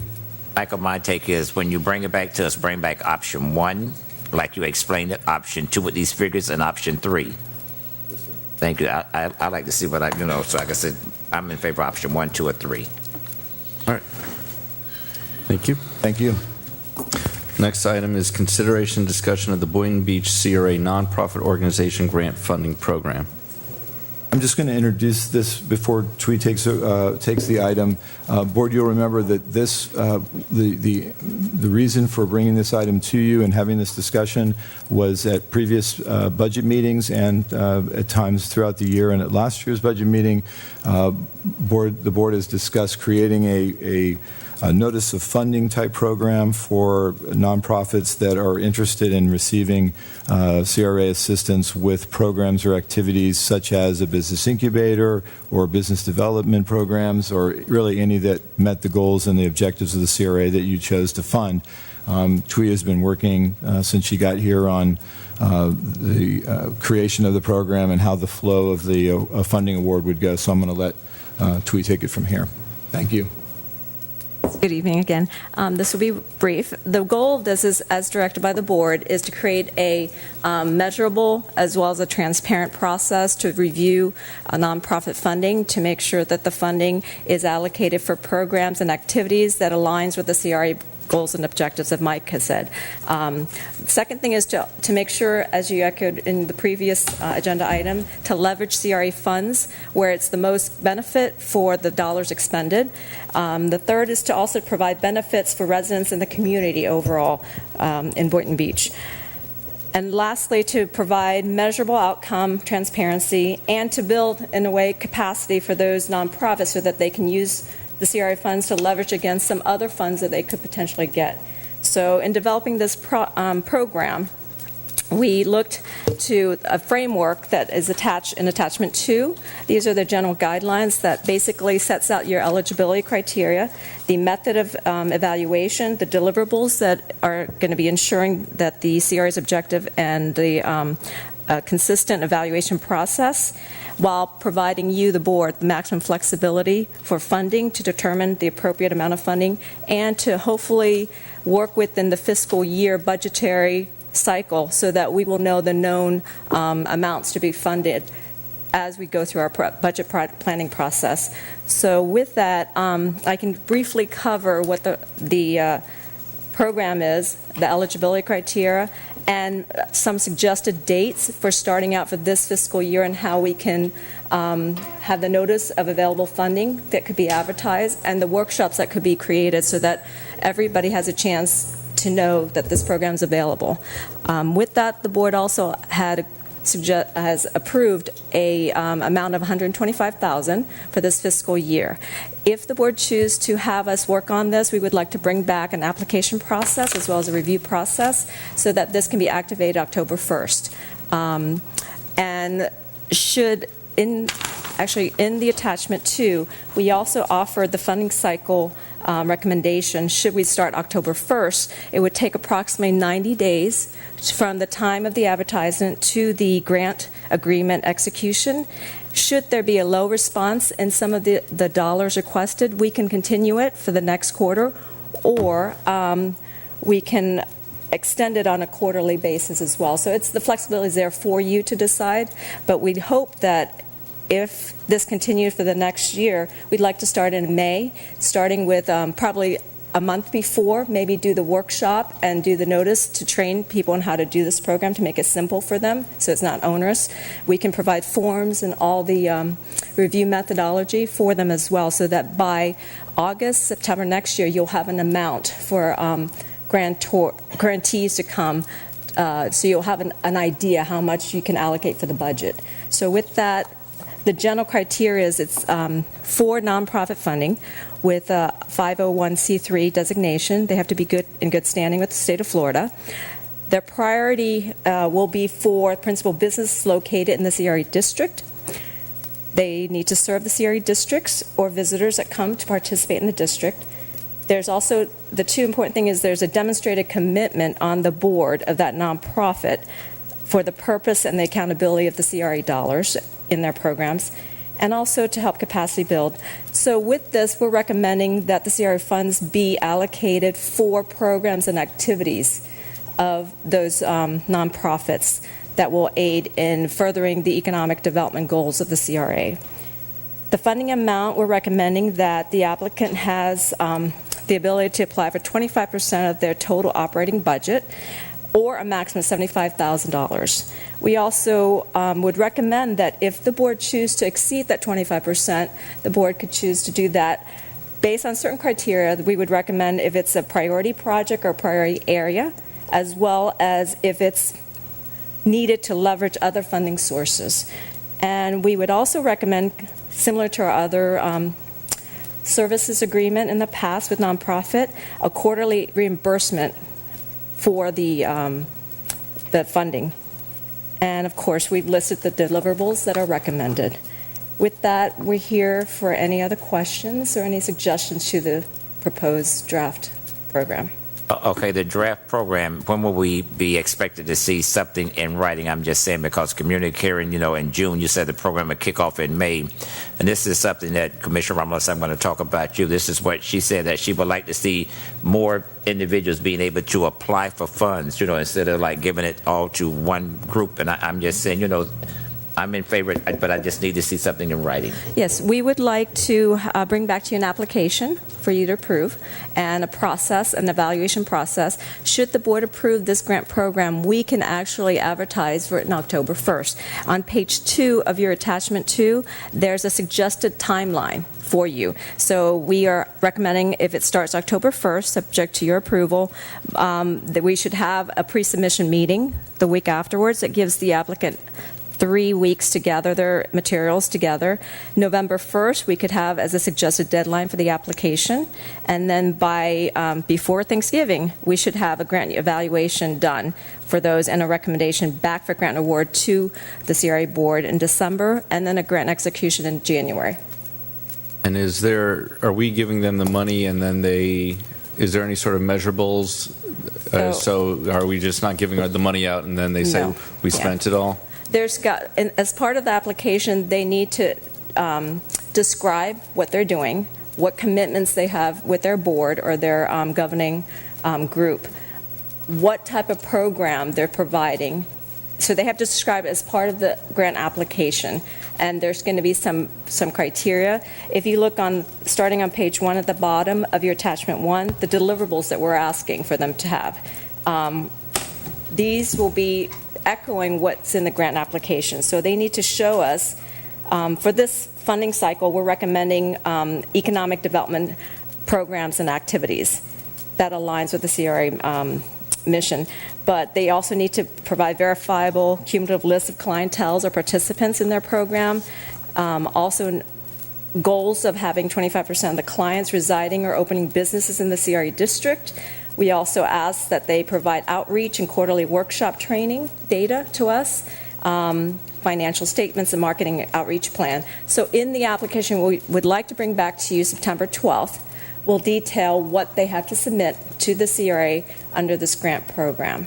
And then echoing, we're going to make sure that those items, along the way, that they're meeting some of their goals. So this is also to help train them get into this cycle. So we're not going to just spit out the documents and have them fend for themselves. We're going to hope to try to get them into these workshops so that they can understand the program, so that they can be successful. Michael, does the CRA, does the Community Caring Center meet a lot of these criteria that we just explained? The program is developed before you this evening, was modeled after best practices and the practices that have been undertaken thus far under the economic development grants that you've provided. So none of what you see now, and certainly as you've been approving these reimbursements over the years, all of the criteria we're asking for now of any applicant would be very similar to what they're dealing with now. Okay, great. Okay. Which was intended because it's it needs to be simple for multiple agencies to apply. The process needs to be easy for staff and also protect us fiscally on our reimbursements and for deliverables. If I may add, on the first page of attachment 2, you could expand this program to include other activities such as removal of slum and blight. Those would include blighted property demolition as well as cleanup activities in the community. You can expand this program, should there be funding available for affordable housing and workforce housing, as well as recreation and cultural facilities. So as this program, it's done so that there's flexibility, so it's not just economic development. So there are nonprofits that do housing. There are nonprofits that may do some, recreational programs and activities.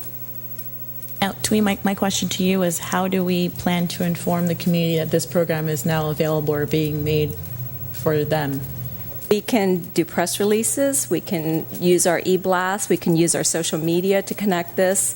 Any of the resources we have, we can actually even reach out to our partners in the media and to make sure that there's a widest, broadest net that's cast to make sure that people know of it. I know the funds are limited, but I know we can, with the first couple of years, people will start talking about this more, so we can do that, definitely, as well as workshops. Michael, what I need from you is I need you to give me for last year the individuals who we gave these funds to and their amounts. Please just get it to me. Thank you. Further questions? I'm not sure I understand Commissioner McCrea's question. What individuals did we give these funds to? The ones that we gave to last year, like Community Care, we gave them $70,000. I'm just saying, how was it divvied up last year? So that's how it was divvied up. That was the only one. There was nothing else. That was the only one? And that's Yes, exactly sir. right. And that's exactly why I asked to have this program instated, because I felt that we needed to have something that's streamlined, that anybody can apply to, that's open to everyone in the community. It didn't seem like we were just going after one particular or creating a program that's only targeting one particular entity, as being the fact that we have so many in the community that are doing outstanding work that definitely demands the assistance that we could potentially provide them here with these funds. So thank you, staff, for creating this, and I look forward to its success. And we will receive the recommendation from you all. Correct. Yes. Right. That's what I need to hear. Requesting the board at least gives us a nod on this framework and the criteria so far.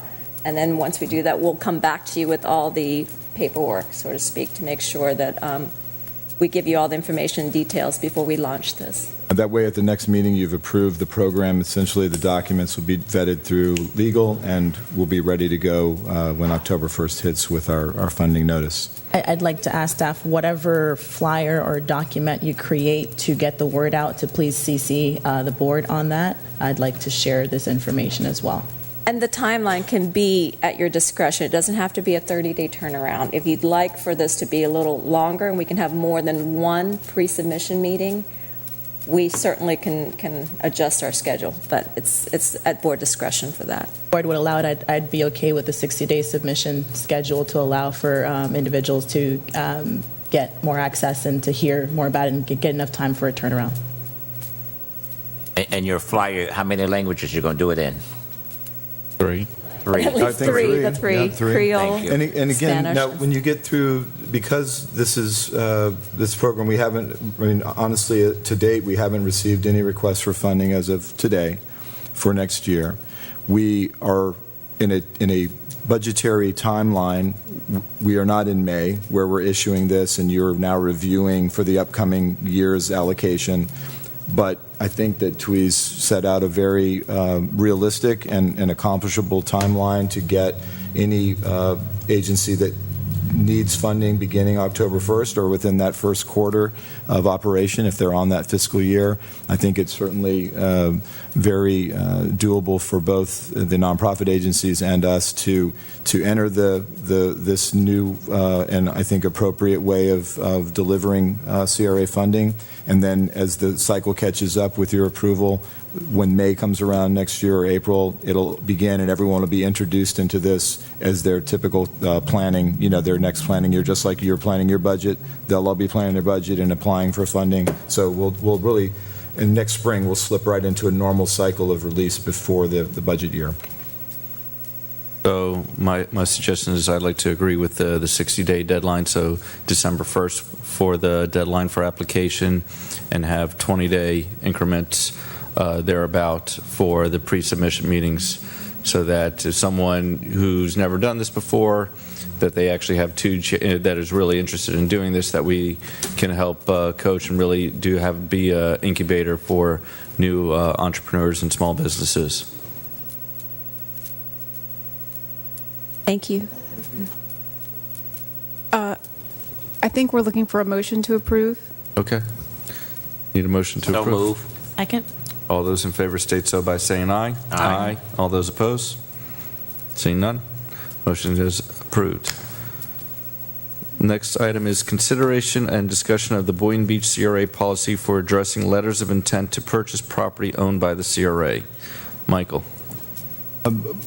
Board, the item before you was created out of your request to try to develop and legal's recommendations on having an actual policy to handle receipt of and processing of unsolicited or solicited letters of intent from individuals interested in acquiring and developing CRA-owned parcels.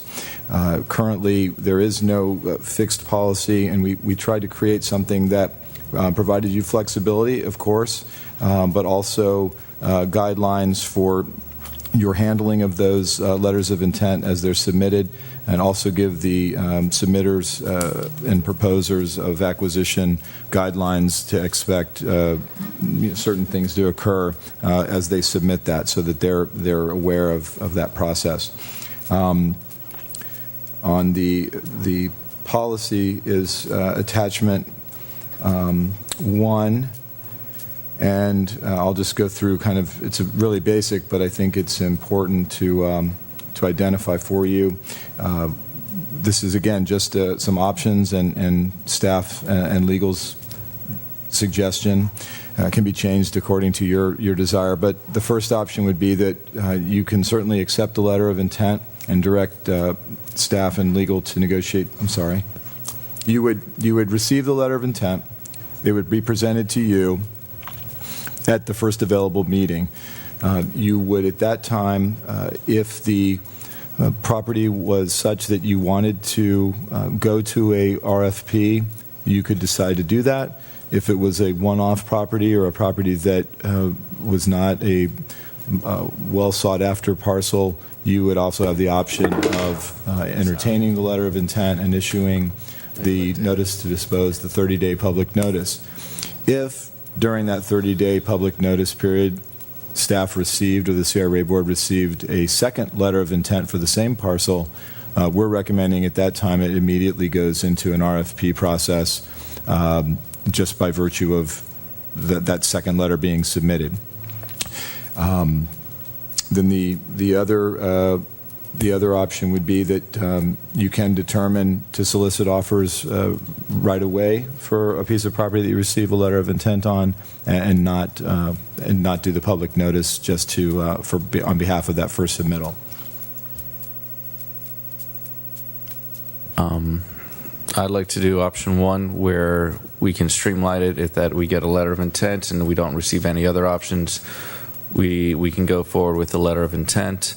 However, if we do get a second letter of intent, that rather than having a competition between two letters of intent without any sort of requirements by the CRA Board, that we ask staff to issue a RFP so that it is open to everybody in compliance with the statutes for selling property that is state-owned.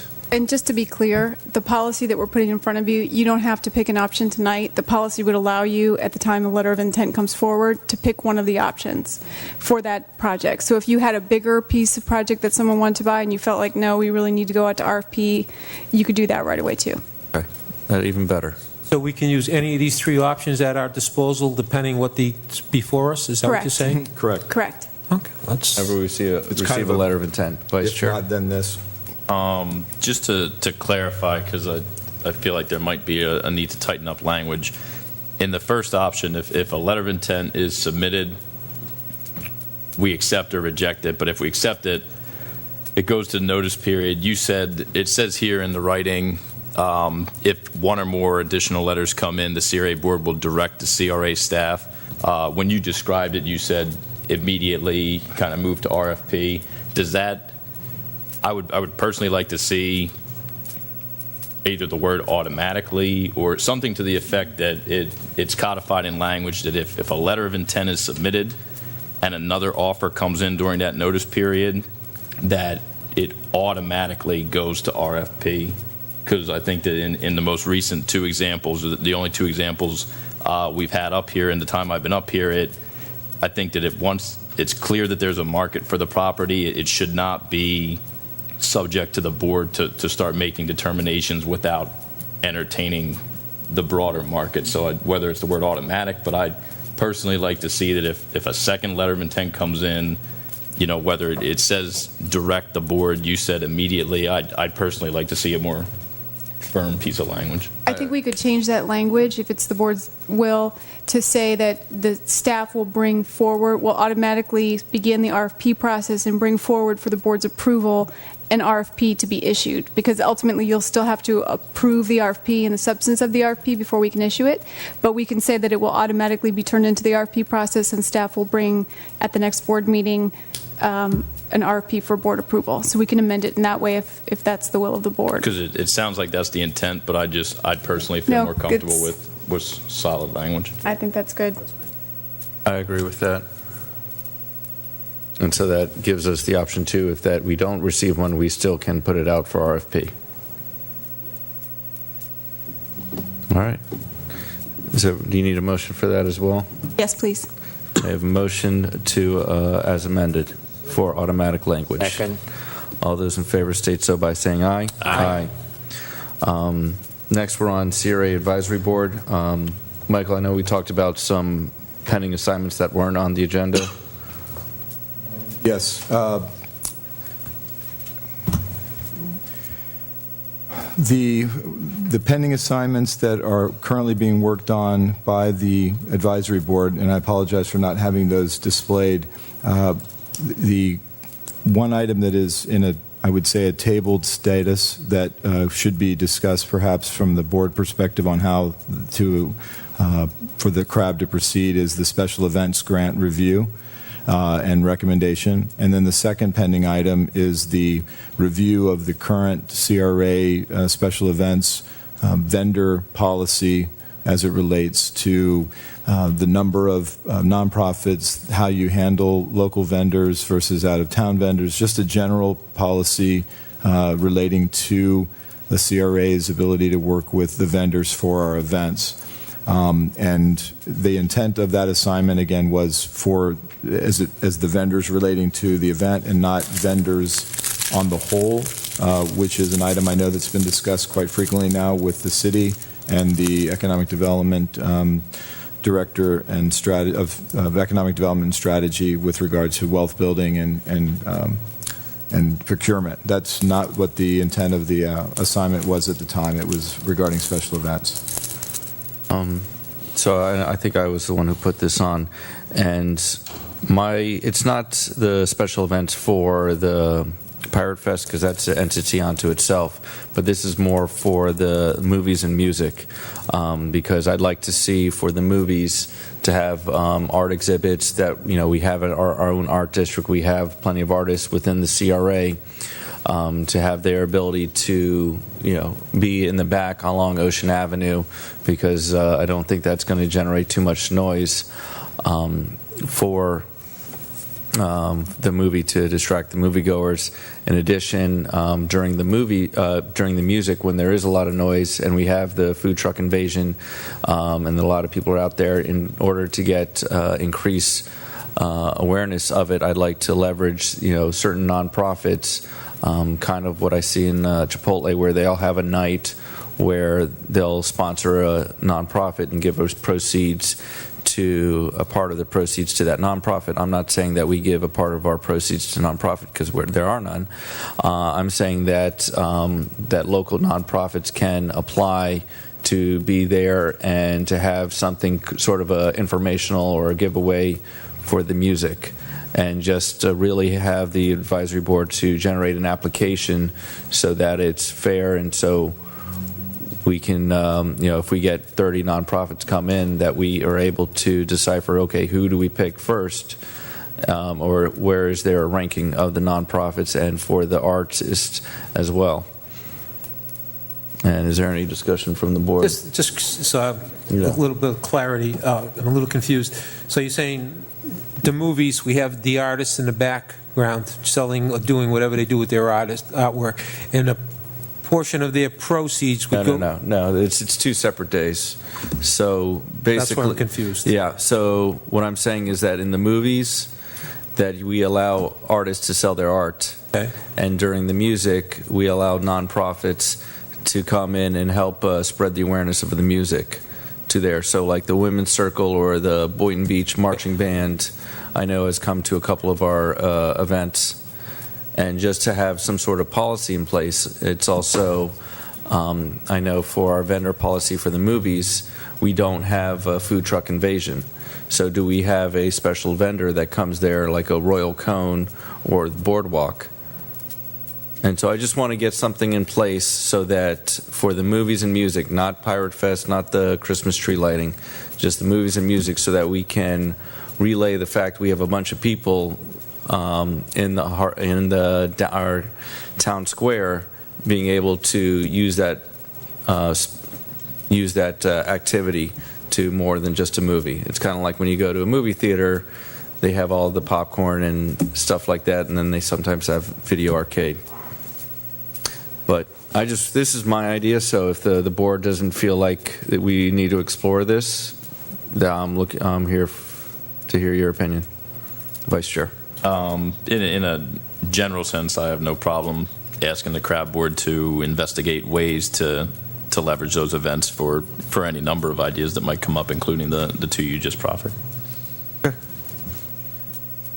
My take is, first of all, I don't mind them looking into it, but I don't want individuals who want to come and display their wares or do whatever they want to do feel like we are limited to them. That's the part that I don't like. I'm just saying, we're trying to get people to come, and then when we start doing things like that, they're going to say, well, it's not my night, I'm not going to go, and it's a whole lot of things can happen. I'm just saying. Board Member Ramos, do you have any comments? I guess I'm just wondering, do we need to actually create a policy for this, or what was the intention of? The intention and why it was brought up to you, and it was decided by the board to give the item to the CRAB initially was that regardless of whether it's pirate, Blarney Bash, movies, there are opportunities seen by nonprofits or for-profits to become involved in these events. So at almost every major event we've done, someone has walked over and wanted a tent at the last minute or contacted staff and said that we'd like to raise money for our trip to Washington and we'd like a tent, but we don't want to pay the application fee, and that group over there got a tent, why don't we have a tent? And staff ends up in a position of not having a policy that we can use for those agents, those entities. We all have the same heart of those that sent them to us. We just needed to get some direction on. It makes sense. Yeah, it would make sense. But these other ideas that have come up are wonderful for just event in general, but I think you have expenses. You just kind of how many nonprofit tents you'll pay for versus won't, and that's really what we need to try to focus on for the upcoming year, because we're going to start getting calls here in the next, if we're not already, in the next 30 days for Pirate Fest and wanting tents, and how many of those, and what is your policy on supporting nonprofit agencies of a social service versus a business incubator, or a local high school versus a non-local high school. We've run into this year after year, and we just would like to have something as staff so people aren't disappointed. And Thank you. Michael, I think I'm getting confused now because the mayor said not to include Pirate Fest, and now you're talking about Pirate Fest. That's why I brought this up, because I think So from the direction, we don't have a policy for vendors for Pirate Fest? not for nonprofit vendors. We have all kinds of priorities and policies for vendors that are for-profit. It's the nonprofit that is the gray area at this point, and one of which is the gray area. We can, as staff, make recommendations on how to prioritize a local vendor versus an out-of-town vendor. If you have 2 ice cream parlors that want to be here, and you have a priority for a local preference, then that's the one that's probably going to get the nod. But it's really this other. Mercedes can come up if she wants, but I think the focus for us was to try to get assistance in not being caught off guard by the kindness of a board member or a commissioner who is caught off guard when trying to help as well. And then you have competing nonprofits that were told different things by staff. And we just really kind of wanted to see if there was a policy that we could come up with. Is that about? Yes. Close? Mercedes Coppin, Special Events Coordinator. Mike pretty much covered everything. That was my understanding, is that we were just trying to have a very clear understanding of the types of vendors we were going to have inclusive at our events, specifically for nonprofit vendors. Okay. That is a very gray area, and we just want to make sure that we're in line with what the board would want. Ask the question since you're there. Nonprofits can show up at the Pirate Fest. Is that what you just said? No. Okay, see, that's so. Well, and that's an exclusion of the Pirate Fest. Anybody? Pirate Fest, the vendor policy currently for Pirate Fest is all vendors need to be a retail vendor who actually have a tangible product that is related to the theme of that specific event. So it needs to be nautical, related to pirates, mermaids, and the like of that. Okay, I got that. So the non-profits, you're going to use them where, Mercedes? At the movies or? Yeah. Right, it would be for the movies, or if the board would want them to be at Pirate Fest. So that is something that would be under your. No. See, that's why y'all keep confusing me. Yeah, no. Keep the Pirate Fest out of it. Direction to the CRAB is purely for now music, movies. That's music the and movies. nonprofit. Yeah. So it's then the artists. And so don't include. So yeah, okay. So we're not trying to include Pirate Fest, Blarney Bash, or the tree lighting. It is simply the movies and music, so that we can give an option. So just instead of I think with the movies we have a popcorn vendor, and then we have all that space on Ocean Avenue. Whereas with the music, all of our space on Ocean Avenue is for the food truck invasion, but we have the area in front of the Children's Schoolhouse Museum. Correct. So it sounds like the policy from the board is that there will be no nonprofit tents for Blarney Bash, Holiday, Pirate Fest, or any other large signature event. Correct. Excellent. Thank you very much. Okay. That's awesome. And so that we have the option because they're here year-round. That's great. Okay. All right. Thank you. Thank you. Wait, before you leave, on another note, I'd like to just ask Mercedes a couple of questions. In the past, have we had an active push for sponsorships for Pirate Fest? Yes, we have in the past year. Last year, when I came on as the marketing and special events assistant, we had someone on that had come on part-time that was assisting us with sponsorship for Pirate Fest. This year, myself, Tracy, and Azim, along with support from Mike and the rest of the staff, have been reaching out to various businesses and our contacts to try and solicit some sponsorship for the event. We raised about $20,000 in sponsorship last year. And we've, through, again, I think a lot of brainstorming and best practices from other cities, we're trying to use some of those to attract new businesses for sponsorship. One of the things that we learned from Florida Festival and Events Association conference last week is that without identifiable numbers and attendance counts and demographics, businesses want to, submit funding when they know what the return is going to be. And so a free event is hard to track attendance. So we're coming up with ways to do that. There's all kinds of things from passing out free tickets to when you walk in, to wristbands, to technology boards that when people step on it takes counts, and they've got all kinds of advancements, but of course those are somewhat costly. But so one of our goals is to get into an attendance type of an event, whether that be in preset, but eventually it was supposed to go into even a profit type or a ticket type event. But we're going through all of the avenues we can to continue to increase that sponsorship. How much have we raised so far, or raised in sponsorship so far this year? 7,000. That's where we are now? Yes. Okay, so last year we capped out at 20? That's correct. Okay. What's our goal? Do we have a measurable for this year or goal for this year in terms of sponsorship?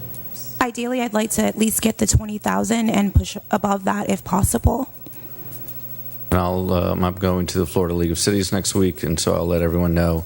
And can I get a smaller condensed version of the sponsorship of it? Yeah. Yes. Because it's a pretty big PDF right now. Mm-hmm. I'll get that over to you this week. Thank you. Thank you. May I take a point of privilege, Mayor? Yep. I'd just like to ask if the board would be willing to consider. Speak into the mic. Yeah. Would the board be willing to consider what the city is doing, which is creating an ordinance that allows for a local and minority preference for bids and different things in the city? Have we done that, or can that be something that we consider doing here in the CRA when we issue contracts for different things, for building things or for construction or for whatever we may need? Is that something that we have put into the works here on the CRA side?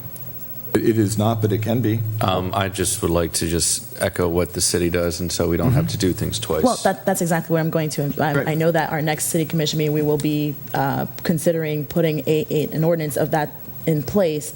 So I'd like to have whatever the city adopts, if the board, again, is at that will, that we would adopt that as well here on the CRA side so that we can follow those RFP and bid requirements. Would that be something that the board is on par with? Yeah, because we do sit as the CRA and the city commission. So I guess, Michael, if you could bring that up for a motion next meeting if we pass something as the city. Absolutely. Thank you. Thank you. All right. Seeing no more further comments, I have a motion to adjourn. Second. Thank you very much. Thank you.